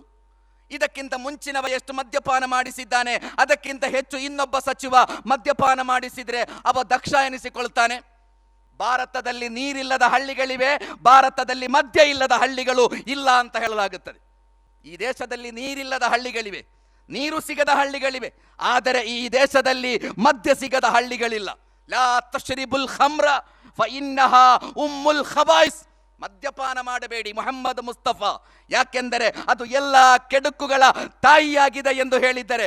ಎಲ್ಲಿಯ ತನಕ ಮದ್ಯಪಾನವನ್ನು ವಿರೋಧಿಸಲಿಕ್ಕೆ ಸರ್ಕಾರಗಳಿಗೆ ಸಾಧ್ಯ ಇಲ್ಲವೋ, ಅಲ್ಲಿಯ ತನಕ ಯಾವ ಕಾನೂನುಗಳಿಂದಲೂ ಅತ್ಯಾಚಾರವನ್ನು, ಕೆಡುಕುಗಳನ್ನು ಅಳಿಸಿ ಹಾಕಲು ಯಾವ ಸರ್ಕಾರಗಳಿಗೂ ಖಂಡಿತ ಸಾಧ್ಯ ಇಲ್ಲ. ಇಸ್ಲಾಮಿನ ಮಾರ್ಗದರ್ಶನ ಅದು, ಇಸ್ಲಾಮಿನ ಚಿಂತನೆ ಅದು. ಅನೈತಿಕತೆ ಇಲ್ಲದ, ಅಶ್ಲೀಲತೆ ಇಲ್ಲದ ಒಂದು ಸಮಾಜವನ್ನು ಕಟ್ಟಿ ಬೆಳೆಸಿ, ಮೌಲ್ಯಗಳನ್ನು ಬೆಳೆಸಿ. ನೀವು ಮೌಲ್ಯಗಳಿಲ್ಲದ ಒಂದು ಸಮಾಜದಲ್ಲಿ ಎಲ್ಲ ಕೆಡುಕುಗಳು ಇರುತ್ತದೆ. ಆದ್ದರಿಂದ ಮೌಲ್ಯಗಳಿರುವ, ಮೌಲ್ಯಗಳ ಬುನಾದಿ ಇರುವ ಒಂದು ವ್ಯವಸ್ಥೆ ಮಾತ್ರ ಮನುಷ್ಯನನ್ನು ಕಾಪಾಡಲಿಕ್ಕೆ ಸಾಧ್ಯ. ಸಹೋದರರೇ, ನಮಗೆ ಗೊತ್ತಿರಬೇಕು, ನಾವು ಈ ಚಿಂತನೆಯನ್ನು ಸಮಾಜದಲ್ಲಿ ಪ್ರತಿಪಾದಿಸುವಾಗ ಎಲ್ಲ ಉಗ್ರಗಾಮಿ ಚಿಂತನೆಗಳು ಮಾನವ ಕುಲಕ್ಕೆ ಹಾನಿಕಾರವಾದದ್ದು. ಎಲ್ಲ ಚಿಂತನೆಗಳು, ಜಗತ್ತಿನ ಬಹಳಷ್ಟು ಇಸ್ಲಾಮಿ ಆಂದೋಲನಗಳಿಂದ ಕೆಲವೆಲ್ಲ ಉಗ್ರವಾದಿ ಚಿಂತನೆಗಳಿರುವಂತಹ ಸಣ್ಣ ಸಣ್ಣ ಗುಂಪುಗಳೆಲ್ಲ ಹೊರಟು ಹೋಗಿದೆ. ಯಾಕೆಂದರೆ ಈ ಚಿಂತನೆಗಳು ಅತ್ಯಂತ ಅಪಾಯಕಾರಿಯಾದಂತಹ ಚಿಂತನೆಗಳಾಗಿವೆ. ಆದ್ದರಿಂದ ಸಮಾಜದಲ್ಲಿ ರಚನಾತ್ಮಕವಾದ ಕೆಲಸಗಳನ್ನು ಮಾಡುವ ಮೂಲಕ, ನಮಗೆಲ್ಲ ಗೊತ್ತಿರಬೇಕು, ನಾವು ಈ ಜಗತ್ತಿನಲ್ಲಿ ದೇವನ ಪ್ರತಿನಿಧಿಗಳಾಗಿ ಯಾವ ಪ್ರವಾದಿಗಳು ವಿಮೋಚನೆಯ ಸಂದೇಶದೊಂದಿಗೆ ಈ ಜಗತ್ತಿನಲ್ಲಿ ಕೆಲಸ ಮಾಡಿದ್ದಾರೋ ಆ ವಿಮೋಚನೆಗಾಗಿ ಕೆಲಸ ಮಾಡಬೇಕಾದ ಒಂದು ವರ್ಗವಾಗಿದೆ. ಕೊನೆಯದಾಗಿ ನಾನು ಹೇಳ್ತಾ ಇದ್ದೇನೆ, ನಮ್ಮ ಅಜೆಂಡಾಗಳನ್ನು ನಾವು ರೂಪಿಸಿಕೊಳ್ಬೇಕಾಗಿದೆ. ನಿಮಗೆ ಯಾರು ಅಜೆಂಡಾಗಳನ್ನು ಕೊಡ್ತಿದ್ದಾರೆ ಅಂತ ಕೇಳಿದರೆ, ಈ ಸಮುದಾಯಕ್ಕೆ ಕೆಲವೊಮ್ಮೆ ಅಜೆಂಡಾಗಳನ್ನು ಕೊಡುವುದು ಫ್ಯಾಸಿಸ್ಟ್ಗಳು, ಅವರೆಲ್ಲ ಅಜೆಂಡಾಗಳನ್ನು ಕೊಡ್ತಾರೆ, ನಾವು ಅದರಲ್ಲಿ ಹೀಗೆ ಉರುಳಾಡ್ತಾ ಇರ್ತೇವೆ. ಕೆಲವಾರು ಅಜೆಂಡಾಗಳನ್ನು ಈಗ ಹೊಸ ಅಜೆಂಡಾವನ್ನು ಕೊಟ್ಟಿದ್ದಾರೆ, ವಿಶ್ವರೂಪಂ ಹೊಸ ಅಜೆಂಡಾವನ್ನು ಕೊಟ್ಟಿದ್ದಾರೆ. ಅದರಲ್ಲೆಲ್ಲ ಹೊರಲಾಡ್ತಾ ಇದ್ದೇವೆ. ಯಾರೋ ಏನೋ ಮಾಡಿಸ್ತಾ ಇದ್ದಾರೆ, ಯಾವುದೋ ರೀತಿಯ ಪ್ಲಾನಿಂಗ್ಗಳೆಲ್ಲ ನಡೀತಾ ಇದೆ. ಆದ್ದರಿಂದ ಈ ಉಮ್ಮತ್ತು, ಈ ಸಮುದಾಯ ನಮ್ಮ ಅಜೆಂಡಾಗಳನ್ನು ನಾವು ಮಾಡಿಕೊಂಡು ಈ ಅಜೆಂಡಾವನ್ನು ಸಮಾಜದ, ದೇಶದ ಅಜೆಂಡಾಗಳನ್ನಾಗಿ ಮಾರ್ಪಡಿಸಿ, ಈ ದೇಶ ಅಂದರೆ ನಮಗೆ ಗೊತ್ತಿರಬೇಕು, ಈ ದೇಶದ ಸಮಸ್ಯೆಗಳೆಂದರೆ ಅದು ಈ ರಾಜ್ಯದ ಮುಖ್ಯಮಂತ್ರಿಯ, ಈ ದೇಶದ ಪ್ರಧಾನಮಂತ್ರಿಯ, ಈ ದೇಶದ ರಾಜಕೀಯ ಪಕ್ಷಗಳ ಸಮಸ್ಯೆ ಅಲ್ಲ. ಈ ದೇಶದ ಸಮಸ್ಯೆ ಅಂದರೆ ನಮ್ಮ ಸಮಸ್ಯೆಗಳು. ಈ ದೇಶದ ಸಮಸ್ಯೆ ಅಂದರೆ ನನ್ನ ಸಮಸ್ಯೆ ಅಂತ ತಿಳಿಯಬೇಕು ನಾವಲ್ಲ. ಈ ದೇಶದ ಜನರ ಜೊತೆ, ಈ ದೇಶದ ಸಮಸ್ಯೆಗಳ ಜೊತೆ ನಿಂತುಕೊಂಡು ಯಾವ ದೇಶ ಪ್ರೇಮವನ್ನು ಮುಹಮ್ಮದ್ ಮುಸ್ತಫಾ ಸಲ್ಲಲ್ಲಾಹು ಅಲೈಹಿ ವಸಲ್ಲಂ ಜಗತ್ತಿಗೆ ಕಲಿಸಿಕೊಟ್ಟಿದ್ದಾರೋ, ಮಕ್ಕಾದ ಜನರ ಜೊತೆ ನಿಲ್ಲುವ, ಮಕ್ಕಾದ ಸಮಸ್ಯೆಗಳನ್ನು ತನ್ನ ಸಮಸ್ಯೆಗಳು ಎಂದು ತಿಳಿಯುವ, ಅದೇ ರೀತಿ ಭಾರತದ ಜನರ ಜೊತೆ ನಿಲ್ಲುವ, ಭಾರತದ ಸಮಸ್ಯೆಗಳನ್ನು ನನ್ನ ಸಮಸ್ಯೆಗಳು ಎಂದು ತಿಳಿಯುವ, ಭಾರತದ ಸಮಸ್ಯೆಗಳನ್ನು ಪರಿಹರಿಸುವಲ್ಲಿ ನನ್ನ ಕೊಡುಗೆಗಳೇನು ಎಂಬುದನ್ನು ಆಲೋಚಿಸುವ ವಿಮೋಚನೆಯ ವಕ್ತಾರರಾಗಿ ಬೆಳೆದು ಬರಬೇಕಾಗಿದೆ. ಅಲ್ಲಾಹು ಸುಬ್ಹಾನಹು ವ ತಆಲಾ ಅನುಗ್ರಹಿಸಲಿ ಎಂಬ ಪ್ರಾರ್ಥನೆಯೊಂದಿಗೆ ವಾಖಿರು ದಅವಾನಾ ಅನಿಲ್ ಹಮ್ದುಲಿಲ್ಲಾಹಿ ರಬ್ಬಿಲ್ ಆಲಮೀನ್. ಅಸ್ಸಲಾಮು ಅಲೈಕುಂ.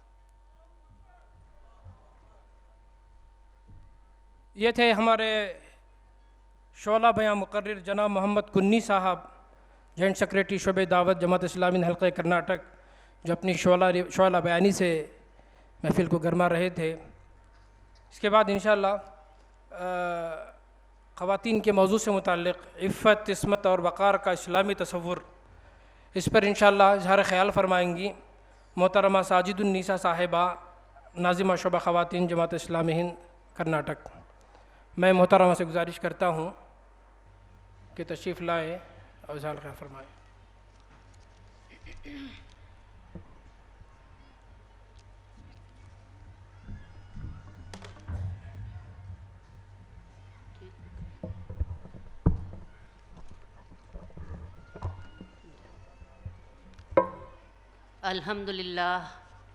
अल्हम्दुलिल्लाह रब्बिल आलमीन वस्सलातु वस्सलामु अला रसूलिहिल अमीन व आलिहि अस्हाबि अजमईन, अम्मा बाद. क़ालल्लाहु ताला फ़िल क़ुरआनिल मजीद वल फ़ुरक़ानिल हमीद. औज़ु बिल्लाहि मिनश शैतानिर रजीम. बिस्मिल्लाहिर रहमानिर रहीम. फ़बश्शिर इबादिल्लज़ीना यस्तमिऊनल क़ौला फ़यत्तबिऊना अहसना उलाइकल्लज़ीना हदाहुमुल्लाहु व उलाइका हुम उलुल अलबाब. सदक़ल्लाहुल अलीयुल अज़ीम. पस खुशखबरी सुना दो मेरे उन बंदों को जो बात को ध्यान से सुनते हैं, फिर उसके अच्छे पहलू पर चल पड़ते हैं. यही वो लोग हैं जिन्हें अल्लाह ने सही रास्ते पर डाल दिया, और साहिब समझ और अक्लमंद लोग ऐसे ही होते हैं. काबिल सद एहतराम ज़िम्मेदारान मरकज़, काबिल एहतराम ज़िम्मेदारान हल्क़ा, मुहतरम रुफ़क़ा व रफ़ीक़ात फ़िद्दीन, अस्सलामु अलैकुम व रहमतुल्लाहि व बरकातहू. जैसा कि आपने सुना, मुझे इफ़्फ़त व इस्मत व वक़ार का इस्लामी तसव्वुर पर इज़हार ख़याल करना है. ये मौजू बड़ा हिस्सास मौजू है. अपनी ही दास्तान को, अपनी ही नस्ल पर, अपनी कौम पर होने वाले मुजालिम की दास्तान को अपनी ज़बान से बयान करना एक हिस्सास दिल को अंदर से तड़पा कर रख देता है, और यही काम मैं आज करने जा रही हूँ. ये इफ़्फ़त तो इस्मत दरअसल एक अखलाक़ी ख़द्र है जिस पर पूरे माशरे के रुख का तयन होता है. जिस माशरे में इफ़्फ़त व इस्मत की अहमियत होगी, उस माशरे की तामीर एक बेहतरीन नहज पर होगी जिसका हर अमल शर्म, हया और किरदार की पाकीज़गी को ज़ाहिर करेगा, और हर तरफ तक़वा व तहारत की फ़िज़ा छाई होगी. लेकिन इसके बरख़िलाफ़ जिस माशरे में इफ़्फ़त व इस्मत को अहमियत न दी जाए, वहाँ का हर फ़र्द ज़िना व बदकारी में मुलव्विस होगा, और इसकी वजह से एक ख़ास किस्म का कल्चर, तहज़ीब, माशरत, अखलाक, अदब पैदा होगा और इस माशरे की एक एक चीज़ इंसान के जिनसी जज्बात में आग लगाएगी और उसको भड़काती रहेगी। मोहतरम सामईन, इस्लाम की सिखाफत एक अजीम, मुस्बत और पाकीज़ा सिखाफत है जो दुनिया को इफ़्फ़त व इस्मत, हया, मसावात और मवासात का पैगाम देती है।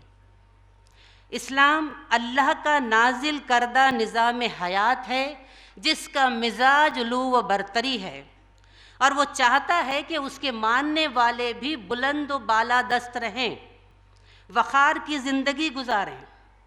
इस्लाम सिर्फ़ ये नहीं चाहता कि इंसान के वजूद की मुहाफ़िज़त हो, बल्कि वो ये भी चाहता है कि उसकी इफ़्फ़त व इस्मत और उसके वक़ार का तहफ़्फ़ुज़ भी हो। ख़ास तौर से औरतों की फ़ितरी लताफ़त व नज़ाकत के पेश नज़र इस्लाम औरत की इफ़्फ़त व इस्मत को भरपूर तहफ़्फ़ुज़ देता है। औरत की इस्मत व इफ़्फ़त को दुनिया का कीमती सरमाया मानता है और मर्दों को उसका मुहाफ़िज़ बनाता है। इसी इस्मत के गौहर की हिफाजत के लिए औरतों के मकाम व मर्तबे को बुलंद करता है, ऐलान करता है कि तुम्हारे हुस्न सुलूक की अव्वलीन मुस्तहिक़ तुम्हारी माँ है। ये ऐलान करता है कि जो शख्स अपनी बेटी की परवरिश करे, अच्छी तरह से उसे तालीम दे और उसकी शादी कर दे, उसके लिए जन्नत की ज़मानत है। और ये हुक्म देता है कि आशिरुहुन्ना बिल मारूफ़, अपनी बीवियों के साथ बेहतरीन सलूक करो। इस तरह से उसके मकाम व मर्तबे को बुलंद करके उसको बेहतरीन हुकूक़ फराहम करता है और इस हुकूक़ के तायुन में जो उसूल को सामने रखता है, सबसे पहला उसूल तो ये कि मर्द को जो इख्तियारात दिए गए हैं वो ख़ानदान के नज़्म को चलाने के लिए हैं, इसलिए नहीं कि वो ख़व्वाम बनकर अपने अहले खाना पर जुल्म करे, बल्कि इसलिए दिए गए कि वो अपने ख़ानदान के निज़ाम को संभाले। उसका और उसके घर में औरतों का ताल्लुक़ आखा और लौंडी का ताल्लुक़ न बन जाए और वो किसी तरह का जुल्म उस पर न करे। दूसरा उसूल ये है कि औरत को निज़ाम माशरत के हुदूद के अंदर अपनी सलाहियतों को बेहतरीन अंदाज में पेश करने के मौके दिए गए। अपने हुदूद में रहकर इस्लाम औरत को घर में क़ैद नहीं करता, बल्कि उसको आज़ादी देता है। हाँ, ये ज़रूर है कि बेलगाम आज़ादी नहीं देता, कुछ पाबंदियों के साथ उसके तहफ़्फ़ुज़ का लिहाज रखते हुए उसे आज़ादी देता है। तीसरा ये कि औरत की हैसियत ही में वो तरक्की के बुलंद से बुलंद दर्जों तक जा सकती है, ऐसे मौक़े उसको फराहम करता है। इसके बरखिलाफ़ मग़रिब औरत को जो हुकूक़ देने का दावा करता है, औरत की हैसियत से नहीं देता, बल्कि जब वो मर्दनुमा औरत बन के सामने आती है तो वो उसको हुकूक़ अता करता है। इस तरह से इस्लाम ने औरत को दुनिया में आने का, इज़्ज़त व वक़ार के साथ ज़िंदा रहने का, तालीम का, परवरिश का, शहादत का, तनक़ीद का, मिल्कियत का, नान नफ़क़े का, कारोबार का, निकाह, महर, खुला और विरासत का हक़ देता है। इज़्ज़त व आबरू का हक़ देता है। इस्लाम के नज़दीक इफ़्फ़त व इस्मत जैसे कीमती सरमाए से खेलने का किसी को इख्तियार नहीं दिया गया। लेकिन अफसोस, आज का इंसान इस्लामी इक़दार व इस्लामी शर्फ़ व वक़ार को भुलाकर हैवान बन गया है। आज उसकी इसी हैवानियत ने औरत की नसाइयत को छीन लिया है, उसकी इफ़्फ़त व इस्मत को दागदार किया है, उसके वक़ार को मजरूह किया है। माँ, बीवी, बेटी जैसे मुक़द्दस रिश्तों को पामाल कर दिया है। औरत की इफ़्फ़त व इस्मत के मुहाफ़िज़ खुद लुटेरे बन चुके हैं। घर से बाहर जाने वाली औरत को यह यकीन नहीं होता कि वो रात में अपने घर लौटेगी भी अगवा कर ली जाएगी, या अगर लौटेगी भी तो क्या उसकी इफ़्फ़त और इस्मत सलामत रहेगी? अरे मातम तो इस बात का है कि औरत या लड़की अपने घर में अपने महरम रिश्तेदारों के साथ भी महफूज नहीं है। चाहे वो 7-8 साल की मासूम बच्ची हो या 60-70 साल की बुढ़िया हो, आज किसी की इज्जत महफूज नहीं है। जाती झगड़े हों, औरत किस्मत को निशाना बनाया जाता है। दंगे व फसाद हों, औरत किस्मत को निशाना बनाया जाता है। और शराब की लत हो तो उसका नशा भी उसी वक्त जाके टूटता है। इन सारी चीज़ों के लिए औरत को ही क्यों जिम्मेदार ठहराया जा रहा है? औरत की इस्मत तो इफ़्फ़त को ही क्यों दागदार किया जा रहा है? इसलिए कि आज हम इस्लामी इक़दार को भुला बैठे हैं। जिस दौर में हम जी रहे हैं वो दौर बड़ा तरक्की का दौर है, रोशन दौर है, लेकिन पुरानी तहज़ीब, अखलाक़ी इक़दार, दीनी अफ़कार, इन तमाम के बदले मगरबी तहज़ीब, मगरबी आदाब, अंदाज़ फ़िक्र और मादी नुक़्ते निगाह आ गया है, जिसकी वजह से इस तहज़ीब की नुमाइशी चमक दमक ने हमारी ज़िंदगी के हर शोबे में बिगाड़ पैदा कर दिया है। और सबसे बड़ा इसका जो असर हुआ है औरत की शर्म हया और उसकी इफ़्फ़त व अस्मत पर। इस माशरे ने उसे तरक्की निस्वां का लालच देकर तबाही के किनारे पर पहुंचा दिया। इस्लामी तालीमात से उसके अंदर नफ़रत पैदा की और उसे चराग़ खाना से शमअ अंजुमन बना दिया। याद रखिए, औरत की एक मख़सूस पहचान है, उसकी फ़ितरी तरक्की के मुस्तक़िल दायरे हैं। वो अपने घर की क़ानूनी मलिका है, वो बनी नुए इंसान की बक़ा का ज़रिया है, वो ख़ानदान की मेमार है। उसका एक पुरअज़मत रंग माँ का है, एक महबूब रंग बीवी का है, एक राहत जाँ रंग बहन और बेटी का है। लेकिन अफसोस, मगरबी तहज़ीब की चकाचौंध ने औरत की भी आँखों पर पर्दा डाल दिया है, सही व गलत की पहचान छीन ली है। तरक्की व तालीम के नाम पर इस मगरिब ने माशरती अंदाज में पुरइशरत ज़िंदगी के नमूने ऐसे अंदाज में पेश किए कि कुछ खुद पसंद, ऐश पसंद और लाउबाली नौजवान इससे मुतासर हुए और सबसे ज़्यादा औरतें मुतासर हुईं। फिर क्या था? तमद्दुनी व तरक्की सक़ाफ़ती के नाम पर पार्टियों में, इजलासों में, सिविल सर्विसों में हर जगह औरत की शमूलियत को लाजमी करार दिया गया। यहाँ तक के इश्तिहारात में भी उसकी शिरकत लाजमी मानी गई। और इस तरह औरत घर से, चादर और चारदीवारी से ऐसा बाहर निकली कि घर का रास्ता भूल गई। पैसा कमाने के चक्कर में उसने घर उजाड़ा, बाज़ारों को रौनक बख्शी। उसने अपने घर और ख़ानदान के खंडरात पर अपनी तरक्की का महल तामीर किया। लेकिन अफसोस, वो ये भूल गई कि चमकते नोट और खनकते सिक्के हासिल करने के लिए अगर उसकी शर्म हया की दौलत लुट जाए, अगर आलीशान बंगलों को तामीर करने के लिए इफ़्फ़त व इस्मत की बुनियादें हिल जाएं और एक ऐश पसंद ज़िंदगी गुजारने के लिए उसका वो पुरवखार मकाम सिर्फ उसको एक कमोडिटी बना दे, तो ये उसने बड़ा घाटे का सौदा किया है। ये तरक्की नहीं है मेरे अजीज़ों, ये इस्तेहसाल निस्वां है। आज ये धोखा दिया जा रहा है कि जदीद मुआशरे ने औरतों को बहुत बुलंद मकाम अता किया है, आज़ादी के उसे बहुत दूर दूर तक उसके दायरे वसी किए हैं। उसकी आज़ादी के दायरे दफ्तरों और घरों से लेकर खेल के मैदानों तक पहुँचे और फिर रक़्स व सुरूद की महफ़िलों से लेकर मॉडलिंग और मुकाबले हुस्न तक पहुँच गए। लेकिन बड़े दर्दमंदाना अंदाज में मैं आपसे पूछती हूँ, सबसे सच बताइए, क्या औरत जब इस तरह से नीमुरियाँ लिबास में स्टेज पर आती है, फहश और बेहुदा गानों पर अपने जिस्म को गलत अंदाज में हरकत देती है, तो क्या वो सचमुच मोहतरम रह जाती है? क्या उसका मखा बुलंद होता है? क्या उसकी हैसियत ऊंची हो जाती है? क्या उसकी इफ़्फ़त और इस्मत की ज़मानत मिल सकती है? नहीं, ये दरअसल औरत को घर से दूर करने का एक ज़रिया है। इतना ही नहीं, बेहयाई फहाशी की इंतहा आज के दौर में जो कुछ हम सुन रहे हैं, देख रहे हैं, जैसे कि live in relationship, casual sex, nude photography, pornography, wild parties, call centres, natural state, mail order bride, commercial sex, reality shows, celebrity shows, ये तमाम चीज़ें ऐसी हैं जिसने निस्वानी तखद्दुस के दामन को तार तार कर दिया है। हमारी कौम औरतों की इस बेहुरमती को कैसे बर्दाश्त कर रही है?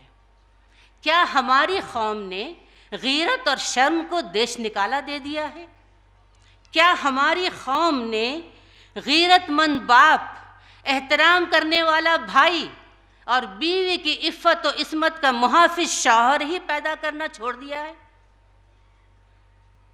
आए दिन होने वाले इस्मत दरी के वाक़यात, औरतों पर होने वाले घरेलू मुजालिम आज हमें मुंह चिढ़ा रहे हैं, हमसे सवाल कर रहे हैं कि क्या ईमान लाने वालों के लिए अब वो वक्त नहीं आया? क्या ईमान वालों के लिए वो वक्त नहीं आया कि इन हालात को बदलें? औरत को इस्लाम का अता करदा वो बाविखार मकाम अता करें? क्या उसके मुहाफिज बनकर हमें खड़े नहीं होना है? ये काम हम ही कर सकते हैं। आज की मादा परस्ताना तहजीब के पास कुछ नहीं है इसका इलाज, क्योंकि न इसके पास अखलाक की ठोस बुनियादें हैं और न ही इसके पास अखलाकी ज़िंदगी गुजारने का दायिया है और न ही उसके पास ऐसे मुहर्रिकात हैं जो उसको अखलाकी ज़िंदगी गुजारने पर आमादा कर सकें। लेकिन हमारे पास रब्बानी तालीमात हैं, हमारे पास सुन्नत रसूल सल्लल्लाहु अलैहि वसल्लम की नेमत है। इन दोनों चीज़ों से हम इस माशरे के बिगाड़ को दूर कर सकते हैं। हम इस माशरे में औरत पर होने वाले मुजालिम को रोक सकते हैं इन दोनों चीज़ों से। आज वक्त का तकाजा है कि आप इस्लाम की पैरवी करें, दिलों में किसी भी तासुब को जगह दिए बग़ैर माशरे को सिनफ़ी आवारगी से बचाने के लिए, अखलाक व इस्मत की हिफाजत के लिए वही तरीक़ा बेहतरीन है जिसे इस्लाम बेहतरीन कहता है।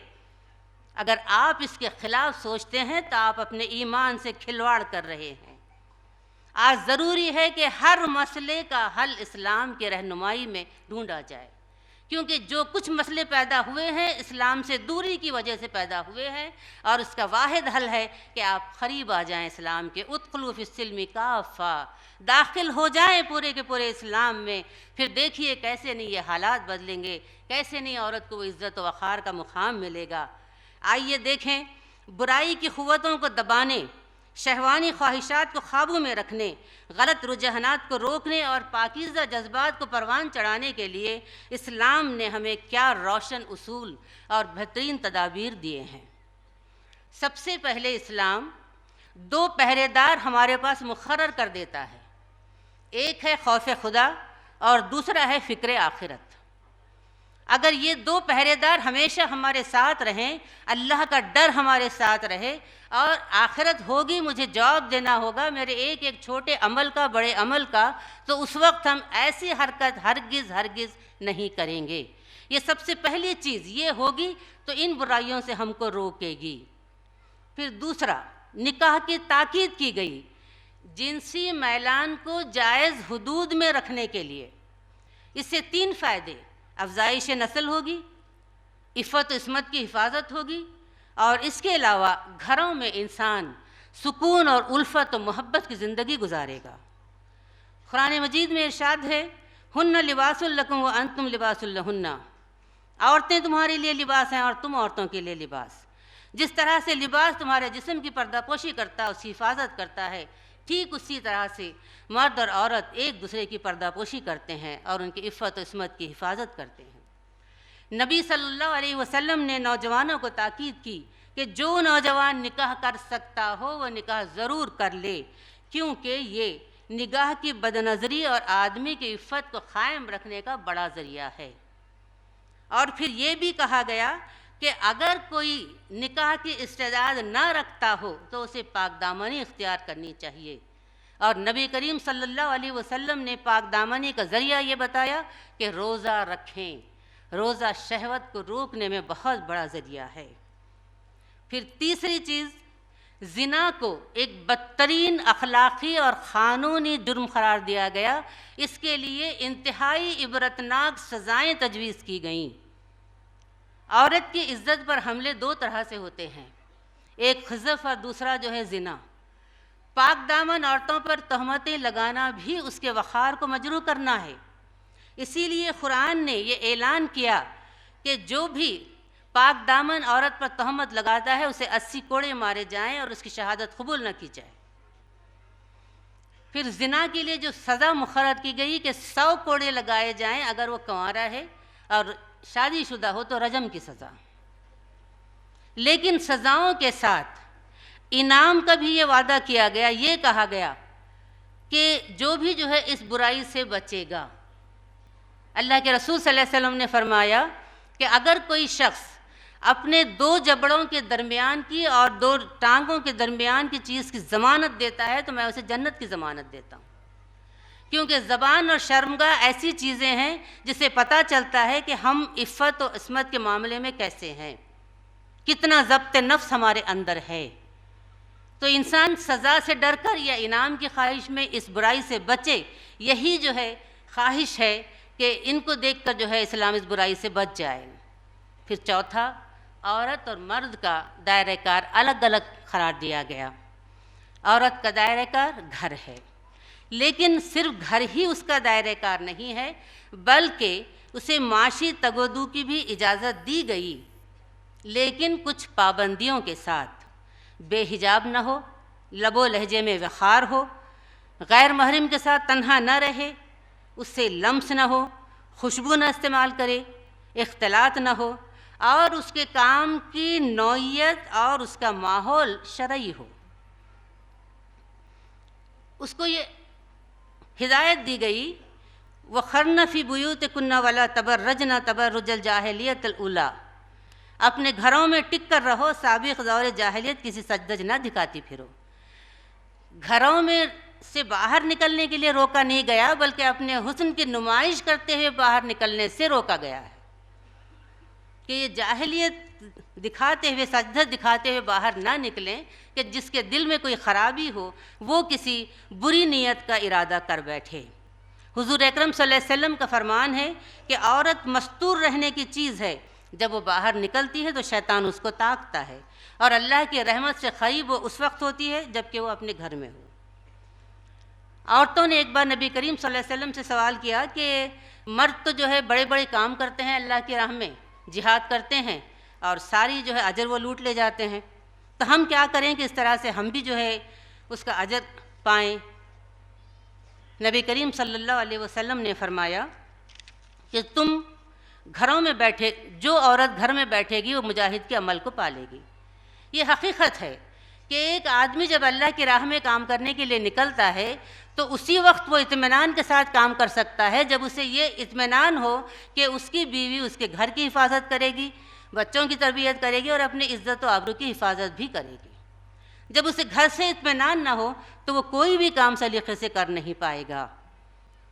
अल्लामा इक़बाल ने क्या सही कहा है, ये दौर अपने बराहीम की तलाश में है यकीनन, लेकिन सनम कदा है जहाँ ला इलाहा इल्लल्लाह की सदा लगाने के लिए, जहाँ इब्राहीम अलैहिस्सलाम की ज़रूरत है, वहीं पर आपकी शरीक हयात जैसी साबिर, ईसार वाली, सब्र इस्तिक़ामत वाली ख़वातीन की भी ज़रूरत आज हम महसूस करते हैं।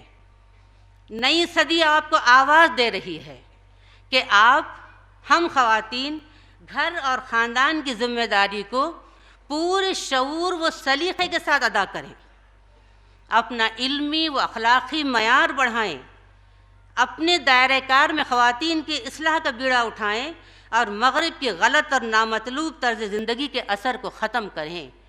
कहीं ऐसा ना हो कि दुनिया हमसे ये कहे कि आप तालीम याफ्ता तो हैं लेकिन समझदार नहीं हैं। फिर ये हुक्म दिया गया औरत और मर्द का आज़ादाना इख्तिलात न हो। ग़ज़्ज़े बसर का हुक्म दोनों को दिया गया, औरत को भी मर्द को भी।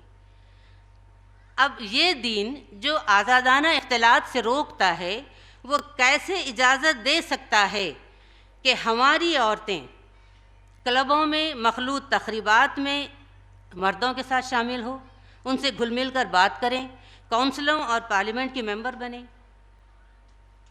और फिर उसको ये हिदायत दी गई कि वो बावखार गुफ्तगू करें। सूरह अहज़ाब में ये हिदायत दी गई कि नबी की बीवियों, तुम आम औरतों की तरह नहीं हो। अगर तुम अल्लाह से डरने वाली हो तो दबी ज़बान से बात न किया करो कि दिल की खराबी का मुब्तला कोई शख्स लालच में न पड़ जाए, बल्कि साफ सीधी बात करो। मोहतरम सामईन, अज़वाज मुतहर्रात जो इफ़्फ़त व इस्मत, सत्र व हिजाब की पाबंदी में शाहकार थीं, जब उनके लिए ये हुक्म है तो हम जैसी आम ख़वातीन को इसकी पाबंदी में मज़ीद इल्तिज़ाम और एहतमाम की ज़रूरत है। हमें और सख्ती के साथ इस उसूल की पाबंदी करनी होगी। लोचदार गुफ्तगू की इजाज़त नहीं, तो फिर स्टेज पर ड्रामा करने, किसी की बीवी या माशूक़ा बनने या एयर हॉस्टेस बनने की इस्लाम कैसे इजाज़त दे सकता है। और उसके बाद औरत को पर्दे का हुक्म दिया गया। इस्लाम ने औरत को एक कीमती हीरे की तरह जो है उसकी हिफाजत की है। याकूत और मरजान की चमक औरतों का हुस्न और उसके जिस्म की चमक भी उसी तरह कशिश रखती है। इसीलिए मर्दों की हरीस निगाहों से उसे बचाने के लिए घर में महसूर किया गया, उससे घरों में रहने का हुक्म दिया गया ताकि वो इनकी दस्तराजियों से बची रहे। सूरह अहज़ाब में फरमाया गया कि ए नबी सल्लल्लाहु अलैहि वसल्लम, अपनी बीवियों, बेटियों और अहले ईमान की औरतों से कह दो कि अपने ऊपर अपनी चादरों के पल्लू लटका लिया करें। ये ज़्यादा मुनासिब तरीक़ा है ताकि वो पहचान ली जाएं और सताई न जाएं। तो ये वो उसूल हैं जिनकी अगर हम पैरवी करें, जिनको हम दिलो जान से मानें, औरतें और मर्द दोनों भी जो है इसकी पाबंदी करें। लिबास सातिर हो हमारा, बारीक और चुस्त लिबास ना हो, ओढ़नियाँ हम अच्छी तरह से अपने जिस्म को ढांकते हुए ओढ़ें, बनाव सिंगार में एतदाल हो, नुमाइश का जज्बा ना हो, और हम नज़रें बचाएं, बावखार अंदाज इख्तियार करें। तो जो वाक़यात आज हो रहे हैं औरत की जो इस्मत व इफ़्फ़त को दागदार करने के, कुछ तो उसमें ज़रूर कमी आएगी इंशाअल्लाह, अगर हम जो है इस तरह का रवैया इख्तियार करें। आज जो है ख़ुद दुनिया में इस बात की मांग की जा रही है कि इस्लामी क़वानीन नाफिज़ होने चाहिए, तो इसमें हमारी ज़िम्मेदारी और बढ़ जाती है कि हम इस्लामी क़वानीन को नाफिज़ करने के लिए उठें।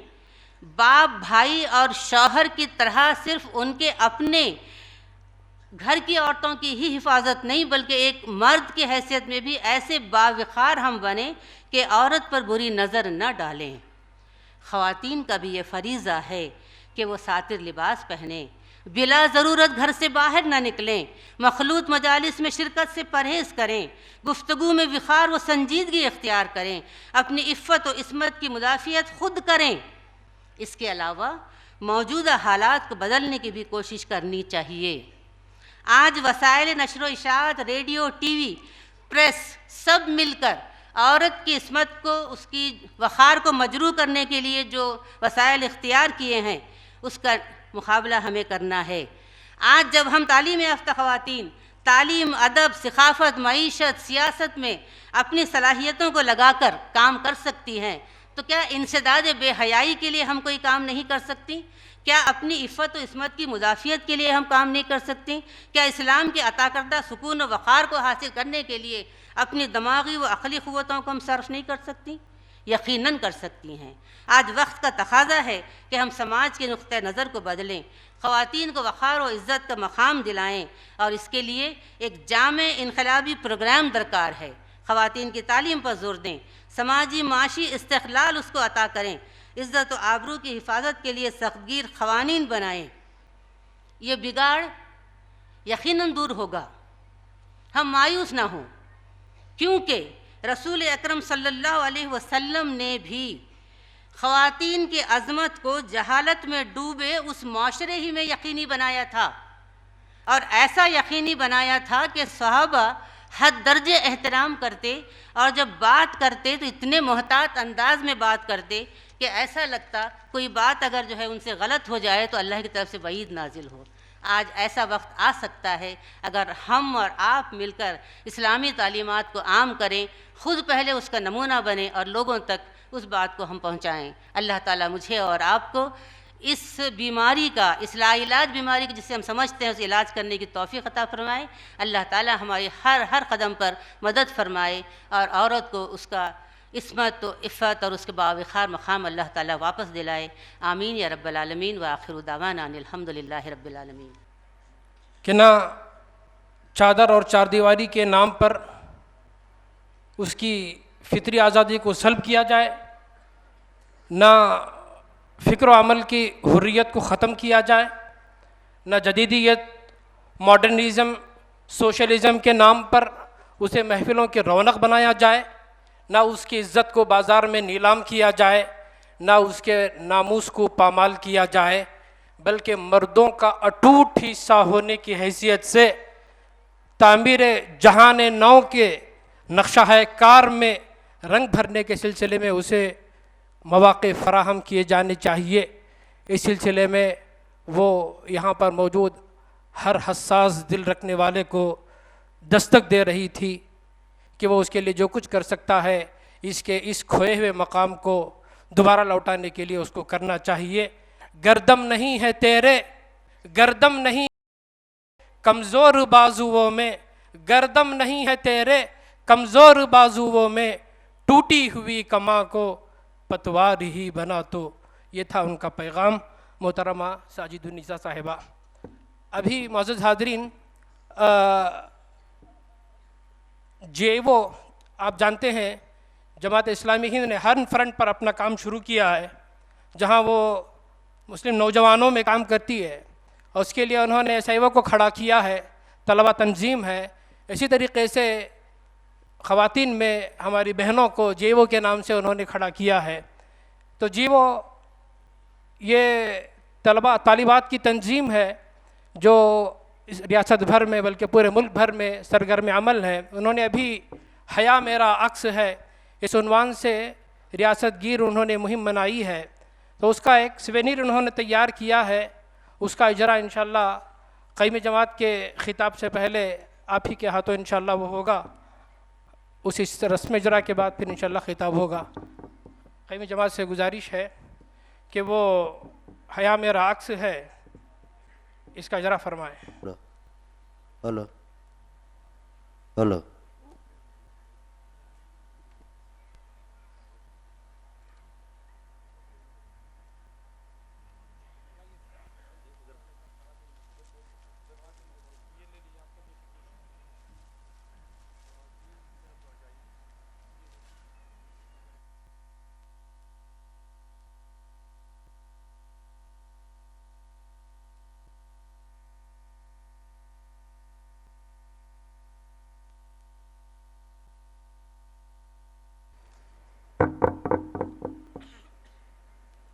इसके बाद एक निहायत ही अहम मौजू पर अहम ख़िताब होने जा रहा है, जो आज के इज्तिमा आम का भी और मुल्क व मिल्लत का भी बड़ा ही सुलगता मौजू है। वो है मुल्क व मिल्लत को दरपेश चैलेंजेस और हमारा लाहे अमल। इस पर हमारी रहनुमाई फरमाएंगे, इजहार ख़याल फरमाएंगे हज़रत मौलाना नुसरत अली साहब, क़य्यिम जमात इस्लामी हिंद। वस्सलातु वस्सलामु अला रसूलिहिल अमीन व अला आलिहि व अस्हाबिहि अजमईन इला यौमिद्दीन। मोहतरम मौलाना मोहम्मद सिराजुल हसन साहब, साबिक़ अमीर जमात, ज़िम्मेदारान मरकज़ और हल्का, रुफ़क़ाए मोहतरम और बहनों, मुल्क व मिल्लत को दरपेश चैलेंजेस और हमारा लाए अमल, ये मौजू है जिस पर मुझे कुछ बातें अर्ज़ करनी हैं। मुल्क और मिल्लत दो अल्फाज हैं इसमें।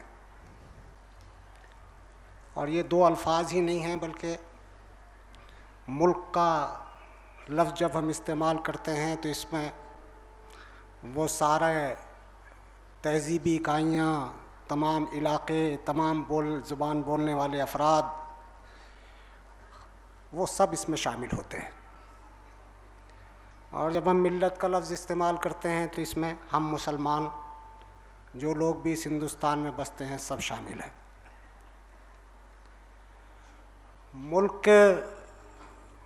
इसी मुल्क में हम सब लोग रहते हैं, वो मुसलमान हो या दूसरे किसी मज़हब को मानने वाले, या वो किसी भी इलाके में बसते हों, सब इसी मुल्क के शहरी हैं और इसी मुल्क की तामीर और तरक्की में सब मिलजुल कर हिस्सा ले रहे हैं। आज़ादी के जद्दोजहद में भी सब लोगों ने हिस्सा लिया था और ये ख्वाब देखा था कि अब इस मुल्क को हम मिलजुल कर चलाएंगे, इसकी तामीर करेंगे, इसे तरक्की देंगे, यहाँ खुशहाली होगी, अमन व अमान होगा, सब लोग प्यार और मोहब्बत के माहौल में रहेंगे। और इसमें कोई शुबा नहीं कि मुल्क अगर आगे बढ़ता है, खुशहाली आती है, अमन व अमान रहता है और ये कश्ती अगर सही समत में सफ़र करती है तो हमारा भी सफ़र ज़िंदगी सही समत में तय होगा। और अगर इसमें बदअमनी होती है, फसादात होते हैं, बदहाली पैदा होती है, बद अखलाक़ी आती है, तो हमारा भी सफ़र ज़िंदगी में दुश्वार हो जाएगा। तो ये देखने की बात है कि हमारा मुल्क किन हालात से गुज़र रहा है और इसके सामने वो बड़े चैलेंजेस क्या हैं जिनसे हमें गुज़रना है। दूसरी बात हमें ये देखनी है कि हम मिल्लत इस्लामिया के फ़र्जंद हैं और मिल्लत इस्लामिया हिंदुस्तान में किन हालात से दो चार है और उसको क्या बड़े बड़े चैलेंजेस दरपेश हैं जिनसे हमें गुज़रना है, जिन्हें हमें हल करने की कोशिश भी करनी है। और ये बड़ा आलमिया है मुसलमानों के साथ हिंदुस्तान में कि मुसलमानों के बारे में मुख्तलिफ़ ख़यालात पाए जाते हैं, असल में जो वो नहीं है। कभी कुछ लोग ये समझते हैं कि मुसलमान एक पसमानदा तरीन गिरोह है हिंदुस्तान का, बस उसे कुछ मसाइल हैं उसके और इससे ज़्यादा उसका कोई हाल, इसका कोई पोजीशन नहीं है। एक पसमानदा सा गिरोह है, कमज़ोर सा गिरोह है, उसका कोई बड़ा रोल इस हिंदुस्तान में नहीं हो सकता। अलबत्ता उसकी पसमानदगी के सिलसिले में कुछ कोशिश ज़रूर होनी चाहिए। बाज़ लोग मुसलमानों के बारे में ये समझते हैं कि ये भी दूसरी माइनॉरिटीज़ की तरह हिंदुस्तान में एक माइनॉरिटीज़ है जो तादाद में कम है और माइनॉरिटी की हैसियत से इसको भी कुछ हुकूक़ हासिल हैं जो उसको मिलने चाहिए। कुछ लोग ये समझते हैं कि ये एक ऐसा गिरोह है जिसे पूरे मुल्क से और यहाँ के हिंदुस्तानी समाज से कोई सरोकार, कोई दिलचस्पी नहीं है, बल्कि ये अपने हाल में मस्त रहने वाला गिरोह है। ये सिर्फ शिकवे शिकायतें करता रहता है, इसे सिर्फ अपने मसाइल से दिलचस्प है, सेल्फ सेंटर्ड है, आइसोलेटेड है और हिंदुस्तान के बनाव में, इसकी तामीर और तरक्की में इसका कोई रोल नहीं है। तो हमें ये देखना होगा कि मुसलमानों के हालात क्या हैं हिंदुस्तान में, चैलेंजेस क्या हैं और ख़ुद ये मुल्क जिसमें हम सब लोग रहते हैं और जिसकी तामीर और तरक्की से हमारी तामीर और तरक्की वाबस्ता है, जिसके अमन और खुशहाली से हमारी अमन और खुशहाली वाबस्ता है, ये किन हालात से गुजर रहे हैं। इसमें कोई शक नहीं कि 1947 के बाद मुल्क ने तरक्की की है, साइंस और टेक्नोलॉजी के मैदान में कुछ ना कुछ तरक्की की है, मिसाइल बनाए, एटम बम बनाया और मुख्तलिफ मैदानों में ज़रई तरक्की की, इंडस्ट्रियल तरक्की की और बड़ी बड़ी इंडस्ट्रीज़ भी लगाई। इसमें कोई शुबा नहीं है कि हिंदुस्तान का जो दस्तूर था, इसमें सारे तहजीबी इकाइयों को हिंदुस्तान की अपने अपने मज़हब पर, अपने अपनी तहजीब पर अमल करने का हक़ दिया गया और वो अपने मज़हब पर अमल भी कर सकते हैं, उसे दूसरे इंसानों तक पहुंचा सकते हैं और ये निज़ाम अब तक यहाँ जारी है। यहाँ बहुत से मसाइल हिंदुस्तान के सामने आए मगर यहाँ डेमोक्रेसी फ्लोरिश कर रही है, बाकी है, मुस्तहकम है और इसमें भी कोई शुबा नहीं है कि हज़ार ख़राबियों के बावजूद यहाँ कुछ ना कुछ मजहबी और अखलाकी अक़दार बाकी हैं। हिंदुस्तान की एक अच्छी तादाद वो है यहाँ के शहरियों की जो अखलाकी और मजहबी अक़दार में यकीन रखती है। अभी यहाँ मायूसी की कोई वजह नहीं है। हिंदुस्तान में अखलाकी लिहाज से कितना ही बिगाड़ पैदा हो जाए, कितना ही जवाल आ जाए, जिसका हम तज़किरा करते रहते हैं, अब भी होगा। लेकिन ये बात ज़रूर है कि जहाँ खासी बड़ी तादाद ऐसे लोगों की मौजूद है और मुख्तलिफ़ कम्युनिटीज़ में इस तरह के अफराद पाए जाते हैं जो इसको सही नहीं समझते कि अखलाकी लिहाज से ये जवाल आए इस मुल्क के अंदर, और वो परेशान हैं, फ़िक्रमंद हैं और इसके इजाले के लिए कोशा है। मगर जहाँ तक काबिल तवज्जो मसाइल का ताल्लुक़ है, इसमें कोई शुबा नहीं कि एक मजहबी मुल्क है ये, और जैसा कि मैंने अर्ज़ किया कि अखलाकी अक़दार में यकीन रखने वाले लोग पाए जाते हैं। लेकिन अफसोसनाक सूरत हाल ये है कि अखलाकी जवाल ही है कि मुसलसल तेज़ी के साथ इस मुल्क के अंदर आ रहा है। होना तो ये चाहिए था कि आज़ादी के बाद हम से कम उस मगरबी तहजीब के जो अंडे बच्चे यहाँ बाकी रह गए थे उनको हम खुरच कर फेंकते और अब नई तहजीब की बुनियाद डालते। हम उन मादी अक़दार से पीछे छुड़ाते जो हमें यहाँ अंग्रेज़ से या वेस्टर्न तहजीब से मिली थी या ख़ुद हिंदुस्तान में भी जो माजी में पाई जाती थी। हम एक नया दौर, एक नई ज़िंदगी शुरू करते, नए अक़दार के साथ, नए वैल्यूज़ के साथ, नई आइडियोलॉजी के साथ, नई पहचान के साथ। मगर हम ये नहीं कर सके तो हमारे अखलाकी ज़वाल तेज़ी के साथ बढ़ता चला गया और अब हर शोबे ज़िंदगी में आप देख रहे हैं कि करप्शन है कि तेज़ी के साथ फैल रहा है। हमारी बहन ने अभी तफसील के साथ बताया कि औरतों के साथ क्या हो रहा है। औरतों के साथ तो हो ही रहा है, मगर अब इसको क्या कहें कि यहाँ की कदरें बदल गई। सुप्रीम कोर्ट तक कहता है कि साहब लिव इन रिलेशनशिप में कोई हर्ज नहीं है। होमोसेक्सुअलिटी के लिए तहरीकें चलाई जा रही हैं। अभी जस्टिस वर्मा कमेटी बनी तो एक बड़ी तंजीम ने, अच्छी खासी बड़ी तंजीम मारूफ है दिल्ली में, तो वो उसने तजवीज़ पेश की कि साहब ये अच्छा मौका है फ्लैश ट्रेड को लीगलाइज कर दीजिए, प्रोस्टिट्यूशन को आम कीजिए, सेक्स वर्कर को के भी हुकूक हैं, उन्हें भी जीने का हक है इस हिंदुस्तान में। और अजीब बात यह है कि जिन लोगों के हाथ में इस मुल्क की बागडोर है, जिन्हें हम सियासी जमातें कहते हैं, एक के बाद दूसरी सियासी जमात इक़्तिदार में आती रहती है, उनके पास अखलाकी ज़वाल का कोई एजेंडा नहीं है। यहाँ लोगों का किरदार कैसे बने, कैसे करैक्टर बने, उनके पास कोई फॉर्मूला, कोई प्रोग्राम, कोई एजेंडा नहीं है इस तरह का। एक पार्टी की तरफ से घोटाला होता है तो दूसरे उसके खिलाफ चिल्लाती है, जब उस पार्टी की तरफ से घोटाला होता है तो दूसरी पार्टी चिल्लाती है। एक पॉलिटिकल इशू है अब करप्शन भी। इंसानी जिंदगी में ऑनेस्टी, ईमानदारी, भलाई, इसका कोई ताल्लुक अब सियासी जिंदगी से बाकी नहीं रह गया। अजीब बात है, जो लोग ज़रा पुराने ज़्यादा उम्र रखते हैं उन्हें अच्छी तरह अंदाज़ा होगा कि हिंदुस्तान में एक ज़माने में सियासत आइडियोलॉजी पर मबनी होती थी, नज़रियात पर मबनी होती थी और लोग नज़रियात पर गुफ्तगू किया करते थे। कुछ दिन के बाद जब आइडियोलॉजी ज़रा मध्यम पड़ी तो उसके बाद इशूज़ पर सियासत शुरू हुई, और इशूज़ पर भी सियासत बंद होने के बाद अब एक सहाफ़ी ने लिखा कि अब तो पॉलिटिक्स अब डिसेप्शन है हिंदुस्तान में। बस एक धोखा है, जो जितना कामयाब है धोखा देने में वो आगे अपनी जगह बनाता है। इसलिए कि सियासत में कोई मोरल वैल्यूज लोगों के सामने नहीं है। झूठ क्यों ना बोला जाए इसका कोई जवाब नहीं है, सच क्यों बोला जाए इसके कोई डेफिनेशन नहीं है। करप्ट सियासत है, जराइम से सियासत है, अखलाक से आरी सियासत है। तो मैं ये अर्ज़ कर रहा हूँ कि अखलाकी ज़वाल है इस हिंदुस्तान का कि मुआशरे के हर शोबा हयात में बढ़ता चला जा रहा है, और जिन लोगों के हाथ में इक़्तिदार है हिंदुस्तान का, या इक़्तिदार आता है और जाता है, उन लोगों के पास इसका कोई प्रोग्राम, कोई एजेंडा, कोई लायबल नहीं है। दूसरा मसला ये है कि ये हिंदुस्तान जब आज़ाद हुआ तो हमने बहुत सोच समझ करके जो यहाँ का दस्तूर बनाया था वो ये था कि ठीक है, नज़रियात, अफकार, तहजीब, मज़ाहिब, इसमें फ़र्क ज़रूर है। एक प्लूरल सोसाइटी है हिंदुस्तान की, और प्लूरल सोसाइटी उसी वक्त तक मुस्तहकम रह सकती है जब तक कि वो हर तबके को, हर ग्रुप को पूरी आज़ादी हासिल हो अपने तहजीब पर, अपने ख़यालात पर, अपने मज़हब पर अमल करने की, और उसको ये भी आज़ादी हो कि वो जो कुछ मुल्क के मफाद में समझता है उसे दूसरे इंसानों तक पहुँचाए। लेकिन और इसी का नाम डेमोक्रेसी है।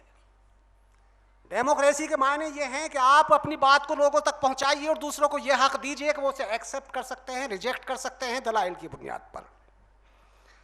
मगर दो बड़े खतरे इस हिंदुस्तान में पैदा हो गए और बड़ी तेजी के साथ। वो न सिर्फ ये कि बाकी वो बढ़े हैं बल्कि आगे भी बढ़ते चले जा रहे हैं।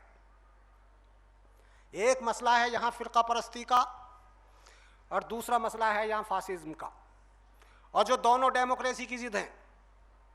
और ये याद रखना चाहिए कि फ़िरका परस्ती बहुत ख़तरनाक चीज़ है। फ़िरका परस्ती होता यह है कि फ़िरका अपने फ़िरके के लिए कोई हक़ हासिल करना, उसकी तामीर और तरक्की की बात करना, हुकूमत से मुतालबे करना उनकी तामीर और तरक्की के, इसमें कोई हर्ज नहीं हो सकता। मसला वहाँ आता है कि जब आप दूसरों को फ़िरके को नुकसान बनाकर पहुँचा करके अपने फ़िरके को फ़ायदा पहुँचाना चाहते हैं।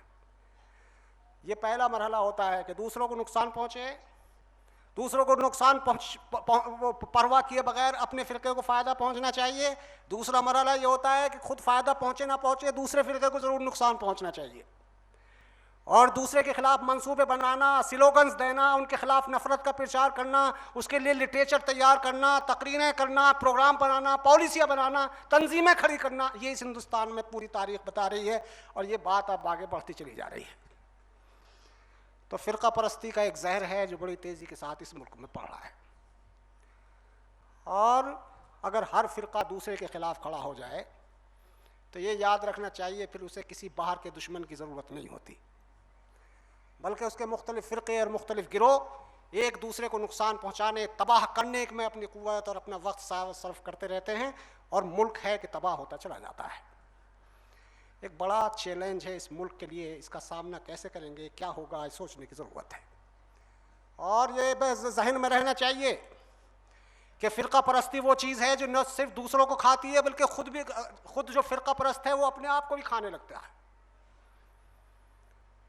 एक चीज़ तो ये। दूसरी चीज़ है फासिज्म। फासिज्म ये है कि साहब आप वो करेंगे जो हम चाहेंगे। हिंदुस्तान में ऐसी तहरीक, ऐसी तंजीमें मौजूद हैं कि जो ये कहती हैं कि आपको यहाँ रहना है तो आपको ऐसा ही करना है, यही पहनना है, यही खाना है। और इस मिजाज के साथ याद रखिए कि मुल्क तो मुल्क, कोई घर भी नहीं चल सकता। तो हिंदुस्तान में जो फासिज्म है, जो मुसोलिनी से हमने लिया, हिंदुस्तान के बाद हमारे भाइयों ने, उनके पास मुल्क की तामीर और तरक्की का कोई प्रोग्राम नहीं है सिवाय इसके कि लोगों को धमकियाँ देना, लोगों को डराना, और लोगों के बारे में लोगों से ये कहना कि आपको हिंदुस्तान में रहना है तो इस तरह रहना है, वरना you may go to from two four, कहाँ किसी भी मुल्क का नाम लेते हैं। तो ये जो फासिस्ट रुझान है मुल्क का, इससे फसादात होते हैं, इससे नफरत का माहौल बनता है, इससे दूरियां पैदा होती हैं, दीवारें खड़ी होती हैं, और इससे मुल्क का कोई भला नहीं हो सकता। ये दूसरा मसला है। तीसरा मेरे ख्याल में मसला यहाँ इंसानी हुकूक की पामाली का है। कोई भी मुल्क अगर वहाँ ला काम कर रहा है, कानून काम कर रहा है, तो कानूनी हुक्मरानी के साथ ही वहाँ अमन व अमान कायम हो सकता है।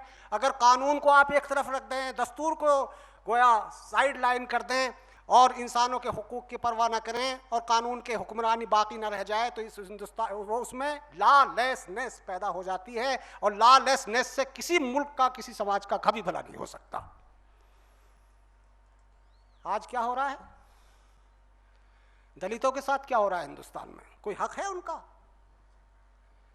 आदिवासियों के साथ क्या किया जा रहा है? माइनॉरिटीज के साथ क्या सलूक है? और छोड़िए माइनॉरिटीज के नौजवानों के साथ क्या सलूक, खासतौर से मुस्लिम नौजवानों के साथ क्या सलूक है? आप क्या चाहते हैं हिंदुस्तान के नौजवानों से? और इतनी बड़ी माइनॉरिटी मैं समझने के लिए सिर्फ कहता हूं कि मुसलमानों को नज़रअंदाज करके और मुसलमानों के खिलाफ प्रोपेगेंडा करके और मुसलमानों के खिलाफ बेएतमादी की फिजा बना करके हिंदुस्तान की एक बड़ी तादाद को निगलेक्ट करके, आइसोलेटेड करके, मार्जिनलाइज करके आप हिंदुस्तान को कौन सा फायदा पहुंचाएंगे भाई? एक मसला ये है जो हिंदुस्तान में है, जो सबके करने की, जब सबकी तवज्जो चाहता है। एक बड़ा मसला ये है कि यहाँ आलमी सरमाएदाराना इस्तेमार बड़ी तेजी के साथ दाखिल हुआ है। अरे दुनिया तो सरमाएदारी से निकल करके कम्युनिज्म की तरफ गई, फिर कम्युनिज्म से निकल करके एक नया रास्ता तलाश कर रही है। आप जिस कुएं से निकल करके खाई में जाकर गिरे थे कम्युनिज्म में, फिर वहां से निकल करके फिर आप वैसी कुएं की तरफ जा रहे हैं। और जो लुक़मे चबा करके वेस्ट ने गोया उगल दिए थे, आप उसी को निगलना चाहते हैं। आप वहां तहरीकें चल रही हैं वॉल स्ट्रीट में, और हम उसी निज़ाम को और उसी इस्तेमाल को अपने यहाँ दावत दे रहे हैं। और नतीजा क्या होता है कि गुर्बत, गरीबी और अमीरी तेजी के साथ फर्क बढ़ता चला जा रहा है। और सिर्फ सरमाया, पैसा ही नहीं आता, सरमाया अपनी तहजीब लाता है। ये जो ख़वातीन की बात हो रही हैं, ये तो पहले से भी था, मगर जितनी तेज़ी के साथ ये जो करप्शन और जितनी आबरू रेजियाँ ख़वातीन के ख़िलाफ़ बढ़ी हैं और जिस तरह से ये बेहयाई का माहौल बना है, इसमें बड़ा रोल आपके मगरबी तहजीब के साथ साथ सरमायादाराना निज़ाम का भी है। तो गुर्बत तेज़ी के साथ बढ़ी है और गुर्बत अपने साथ मसाइल लाती है। और जिस तरह की फ़िज़ा हम देख रहे हैं मुल्क के मुख्तलिफ इलाक़ों में, वो हमारे सामने है। मेरी समझ में नहीं आता कि हम मुल्क को किस समत ले जाना चाहते हैं। हमारे पास तरक्की का प्लान क्या है? कोई प्लान नहीं है। हमारे पास कोई डायरेक्शन नहीं है, कोई गोल नहीं है मुल्क को चलाने का, कोई विजन नहीं है। और एक बड़ा मसला जो मैं आखिर में अर्ज करूं मुल्क का, वो है यहाँ का तवाहुम परस्ती, अंधविश्वास, आस्था के नाम पर गलत तरीके अख्तियार करना। हम सोचते थे, बल्कि सुना करते थे कि हिंदुस्तान में एक वक्त ऐसा होगा जब यहाँ साइंटिफिक टेम्परामेंट बनेगा तालीम के ज़रिए। यहाँ साइंटिफिक नॉलेज एजुकेशन आएगी, साइंटिफिक एजुकेशन। जब साइंटिफिक एजुकेशन आएगी तो साहब वो तो अंधविश्वास हैं, सुपरस्टिशंस हैं, वो ख़त्म हो जाएंगे। मगर दिलचस्प बात यह है कि जैसे जैसे साइंटिफिक नॉलेज बढ़ती चली जा रही है, तवाहुम परस्ती भी उसी मिकदार में बढ़ती चली जा रही है। यानी साइंसी इदारे भी अब नारियल तोड़ करके इफ्तिताह किए जाते हैं। यानी तवाहुम परस्ती है कि वो हमारा पीछा नहीं छोड़ रही। और बात क्या है, कौन बताए लोगों को कि खुदा क्या है और इंसान की जिंदगी किसकी मुट्ठी में है और इस कायनात को कौन चला रहा है और किसके तसर्रुफ में है ये पूरी यूनिवर्स। कोई बताने वाला नहीं है। सच्ची बात यही है। कौन बता सकता था? मिल्लत इस्लामिया बता सकती थी। मिल्लत इस्लामिया के पास एक पैगाम था, प्रोग्राम था, प्लान था, नक्शा था इस मुल्क को, इस समाज को बनाने का, चलाने का, इंसान की ज़िंदगी को सही ढंग से तरतीब देने का, बनाने का, तामीर करने का। मगर ये मिल्लत खुद सो गई। और बात सिर्फ सोने की नहीं है, सोने के बाद जो मसाइल आते हैं, चैलेंजेस आते हैं, वो भी इसको दरपेश हुए। इसमें कोई शुबा नहीं। मिल्लत इस्लामिया की कदर भी हमें करनी चाहिए। हम मलामत करके रह जाते हैं। मिल्लत इस्लामिया की एक खूबी यह है कि उसने मुश्किल हालात में भी हौसले के साथ जीना सीखा है और इसने बड़े बड़े मुश्किल हालात में अपने ईमान की हिफाजत की है। जो लोग अब रशा वगैरह के सफ़र किए हैं, उन लोगों ने आकर के बताया कि कम्युनिज्म के ज़माने में किस तरह से माओं ने, औरतों ने अपने बच्चों को सुरंगों में बिठा करके कुरान करीम की तालीम दी थी और वो आज मैदान अमल में हैं और इस्लामी तहरीकों का हिस्सा बने हुए हैं। मुस्तफ़ा कमाल पाशा के ज़माने में बज़ीउज़्ज़मान नूरसी वगैरह का जिक्र आपने कल परसों सुना होगा। वो उस आदमी ने गड्ढों में बैठ करके, गार में बैठ करके रिसाले तैयार किए और उसे समाज के अंदर फैलाया और बड़ी खामोशी के साथ वो नौजवान जो थे वो नकल कर करके फैलाते थे। और मुस्तफ़ा कमाल पाशा का जाबिराना इक़्तिदार वहाँ मौजूद था जिसमें इस्लाम का नाम नहीं लिया जा सकता था। तो मैं ये अर्ज़ करता हूँ कि अभी इस्लाम के नाम पर ही अपनी जान देने को तैयार है। रसूलुल्लाह सल्लल्लाहु अलैहि वसल्लम की तौहीन होती है तो देखिए कैसा बेचैन होता है। कुरान करीम की तौहीन करता है कोई तो अपनी जान देने को तैयार होता है। ये बड़ा कीमती जज्बा है। मगर सिर्फ जज्बे से तो दुनिया नहीं बदलती। दुनिया बदलती है एक्शन से, सही तसव्वुर के साथ, सही शऊर के साथ। तो नतीजा क्या हुआ कि हमारे सामने भी बड़े बड़े चैलेंजेस आकर खड़े हो गए। सबसे बड़ा चैलेंज जो मौत है किसी कौम की, वो है तसव्वुर दीन का ज़वाल। देखिए होता क्या है कि जब कोई कौम बेअमल हो जाती है तो बेअमली उसे एक जगह तक नहीं रहने देती। बेअमली के बाद उसके अंदर जज्बा ठंडा पड़ता है काम करने का, और जज्बा ठंडा हो जाने के बाद फिर तसव्वुर भी महदूद हो जाता है। तो बेअमली आई इस कौम में, फिर जज्बा ठंडा पड़ा, और उसके बाद में फिर तसव्वुर का जवाल आता चला गया। और आज दीन के नाम पर क्या है? मज़ाहिर हैं, बस कुछ चीजें हैं, कुछ अलामतें हैं मजहब के नाम की, खुराफात हैं। मगर वो जो तसव्वुर था शहादत हक का, वो जो इकामत दीन का तसव्वुर है, वो जो इंसानों को खुदा की तरफ बुलाने का मकसद मनसब है, वो जो दुनिया की क़यादत और इमामत का जो मकाम है, वो इसके सिरे से जहन ही से निकल गया। इख्तिदार गया ही नहीं बल्कि जहन से भी निकल गया। और अब उसके तसव्वुर में भी ये बात नहीं आती कि वो दुनिया की इमाम बनाकर भेजी गई है। वो उखरिजत लिन्नास पढ़ते जरूर हैं, लेकिन इंसानों के लिए क्या निकाला है, हमें क्या करना है, नहीं बता पाते हम। तो मनसब का इस्लामी अक़दार से बेताल्लुक़ होते चले गए। न मुसावात का कोई तस्वुर है, बिरादरियों में तकसीम, मसलकों में तकसीम, मशरक़ में तकसीम, सियासी पार्टियों में तकसीम। एक तकसीम है, किस किस का रोना रोइए। इंतशार तो कोई मुसलमानों से सीखे। अगर किसी को इंतशार का सबक या इंतशार पैदा करना ना आता हो तो हमसे आकर सीखे।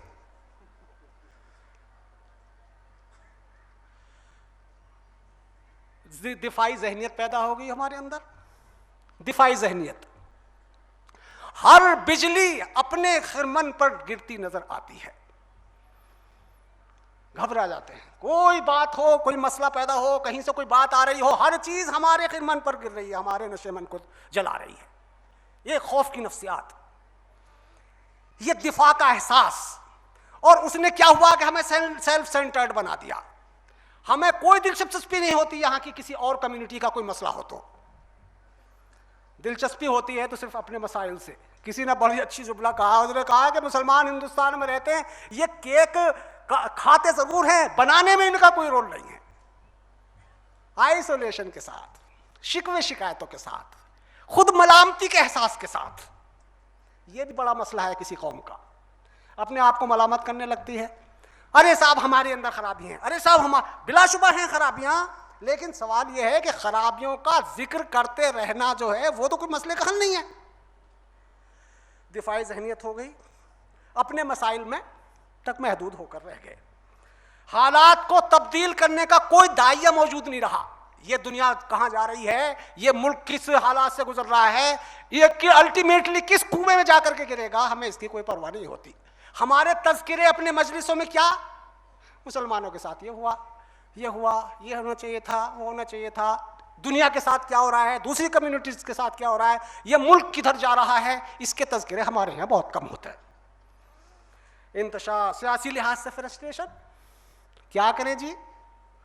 सला फला पार्टी है, वो तो टेक इन फॉर ग्रांटेड समझती है हमें। उसे तो समझती है कि साहब हमारा वोट आखिर और कहां जाएगा सिवाय उसके। अच्छा, वोट की तो बड़ी कीमत है ना दुनिया में, डेमोक्रेसीज में। सवाल यह है कि कभी हम सर जोड़ कर बैठते हैं कि हमारे वोट की कीमत कैसे बढ़ेगी। या सियासत में जो हमारा फ्रस्ट्रेशन है, हमारे जो कमजोरी है, ये जो हमारा एम्पावरमेंट हमारा नहीं है सियासत में, इसका रास्ता क्या हो सकता है। आइए अब हम इस पर सोचे, करें क्या, सवाल यही है। ये तो मैंने भी रोना शुरू कर दिया। मेरे ख्याल में बहुत सोचने समझने की ज़रूरत है। ये जो इस्लाम और मुसलमानों के खिलाफ प्रोपेगेंडा आलमी सतह पर हो रहा है और ख़ुद हिंदुस्तान में हो रहा है, इसके बहुत से वजूह हैं।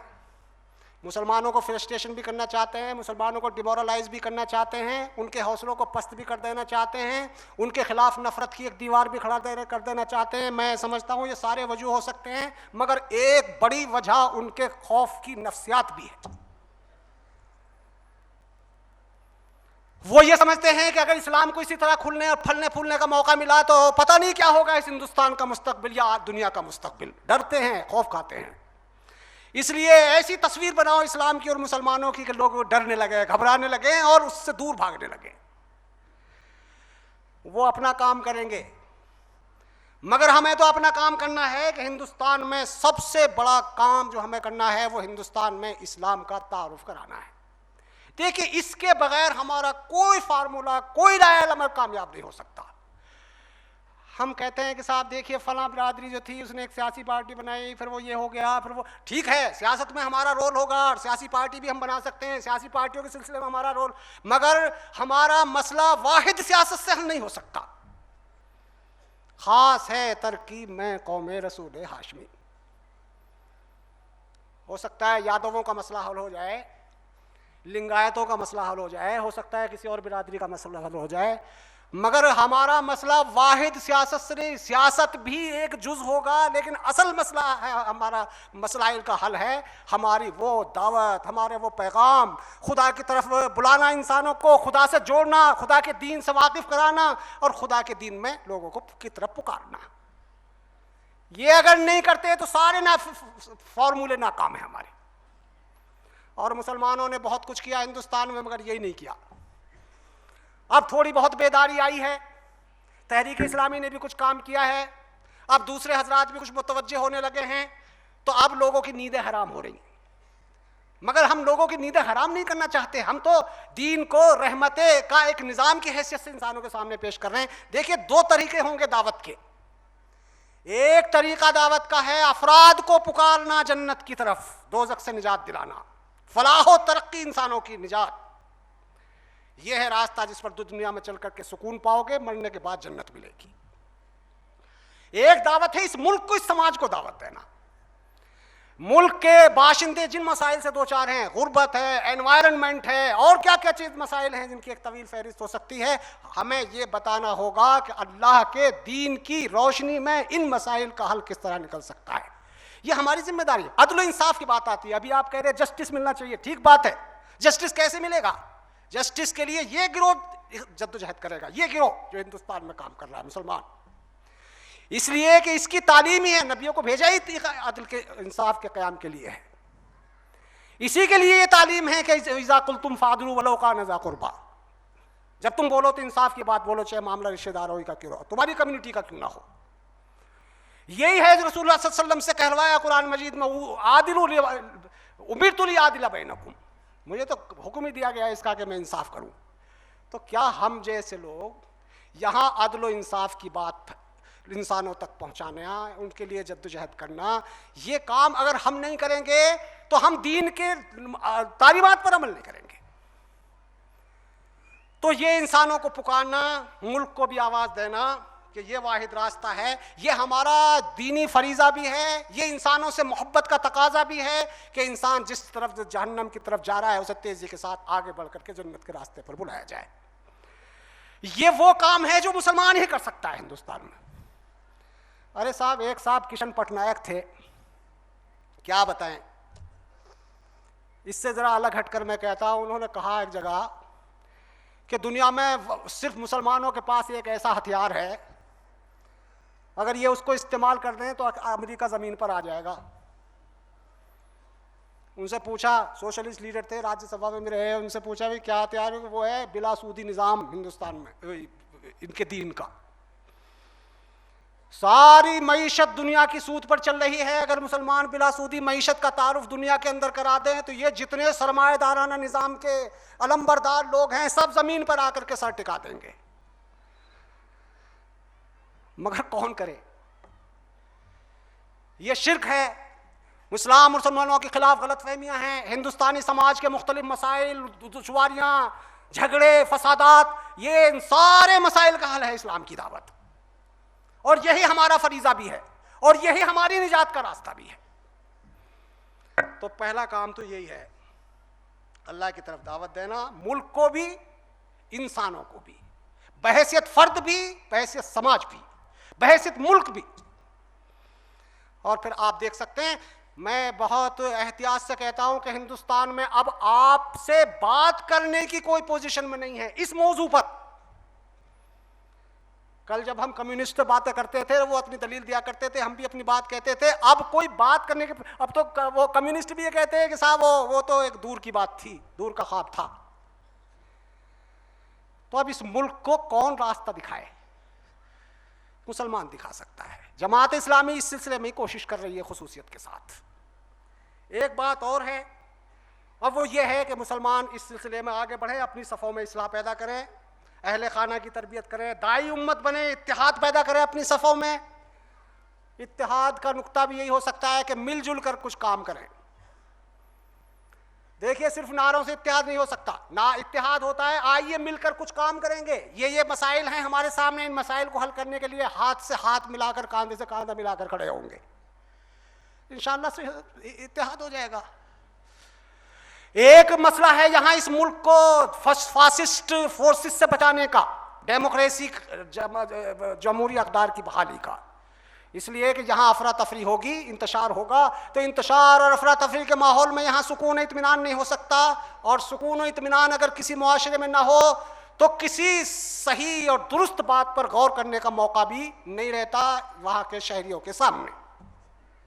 यहाँ अमन व अमान रहना, यहाँ आज़ादी रहना, यहाँ एक दूसरे से तबादला ख्याल का माहौल बनाए रखना, ये इंसानी ज़रूरत है और हम सब इसकी जिम्मेदार हैं। एक बात ये भी है कि मुल्क में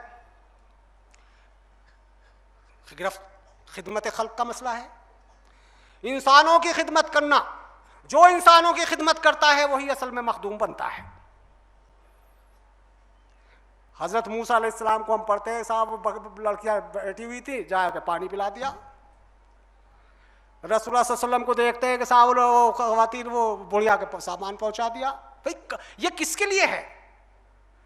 ये हमसे ये बहैसियत फ़र्द भी ये मुतालबा है कि हम इंसानों की खिदमत करें, इंसानों के काम आएँ, और बहैसियत मिल्लत भी ये जिम्मेदारी हमारी बनती है कि यहाँ के समाज की खिदमत करें, खादिम की हैसियत से हमारा तारुफ हो, और जो मसाइल ज़िंदगी हैं इंसानों के सामने उसके हल में हमारे एक रोल होना चाहिए।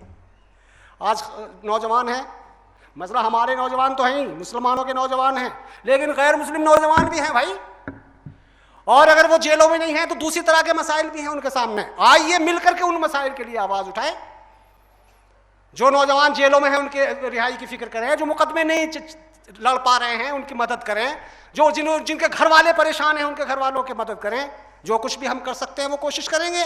तो जमात इस्लामी इस सिलसिले में कोशिश कर रही है। ये मिल्लत इस्लामिया का इस हैसियत से यहाँ तारुफ होना चाहिए कि ये खादिम कौम है, और यहाँ जो खिदमत करने वाले दूसरे NGOs हैं, दूसरे इदारे हैं, दूसरी कम्युनिटीज़ हैं, वो हमारी नेचुरल एलाइज हैं। हम उनके साथ ताउन करेंगे, हम तुमसे ताउन हासिल करेंगे और उनके साथ ताउन देंगे। आखिर में वक्त ज़ाहिर है, महदूद है, तो ये काम हमें करना होगा। और एक बात जनाब ये भी है कि हमारी माशी तालीमी पसमानदगी का भी तो कोई हल होना चाहिए। सच्चर साहब कहते हैं कि साहब बहुत पसमानदा कौम है। एक साहब एक ग्रुप मिला प्राइम मिनिस्टर साहब से, और उस आदमी ने, बड़ा ज़ोरदार आदमी थे, उन्होंने कहा उनसे कि साहब ये जो आप बता रहे हैं कि 50 साल में 60 साल में आप यहाँ पसमानदा तरीन कौम है हिंदुस्तान की, हम तो इसको इस तरह समझते हैं कि जैसे आप ये कह रहे हैं कि मुसलमानों आके खोल कर देखो, हमने तुम्हें 50-60 साल में कहाँ पहुँचा दिया। तो ये तो अच्छा लगा हमें, ये तो अच्छी लगी बात। प्राइम मिनिस्टर से हमारे एक साथी ने एक बात कह दी, मगर सवाल ये है कि इस जवाल में, इस पसमानदगी में हमारा भी कोई रोल है या नहीं है?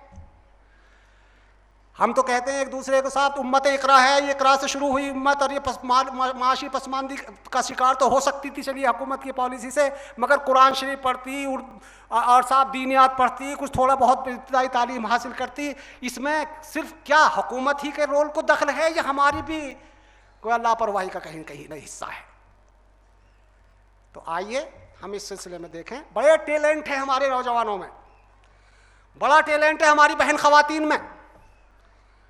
अभी ख़वातीन के सिलसिले में जो तहरीक हिंदुस्तान में चल रही है, मैं अपनी बहनों से कहता हूं कि आइए बताइए इस्लाम ने क्या तालीम दी है औरतों के लिए, कैसे रेप रोक सकती हैं आप, और कैसे उन तालीमात के दायरे में रह करके आप हिंदुस्तान में, इस समाज में एक बड़ा रोल अदा कर सकती हैं। कैप्सूल नहीं बनाया इस्लाम ने आपको। आज ख़वातीन ये कहती है हमसे आके साहब आपने कैप्सूल बना दिया। हमारी बहन ख़वातीन बताए कि नहीं, हम कैप्सूल नहीं हैं, हम तालीम के मैदान में, दूसरे मैदानों में दूसरों से ज़्यादा खिदमत कर सकते हैं, अपने घर पर रहते हुए भी, अपने शरई हुदूद का और आदाब का लिहाज रखते हुए भी। तो ये ज़रूरत है कि हम हुकूमत से भी जो हमारी ज़रूरत है पूरी हो सकती हैं वो हासिल करें, और तालीमी लिहाज से आगे बढ़ें, और जो कमज़ोर तबका, कमज़ोर अफराद हैं उनकी मदद करें, और जो नौजवान हमारे ऐसे हैं टैलेंटेड हैं और वो बेचारे तालीम हासिल करने से सिर्फ गुर्बत की वजह से महरूम रह जाते हैं, उनके हम काम आए। ये अगर फ़िज़ा बनती है तो हिंदुस्तान को लिए हम एक खैर उम्मत वाकई बन सकते हैं, और इस निज़ाम रहसत से हिंदुस्तान को फ़ायदा पहुँच सकता है। अल्लाह ताला से दुआ है कि वो हमें इसकी तौफ़ीक़ अता फ़रमाए। व आखिर दावाना अल्हम्दुलिल्लाह।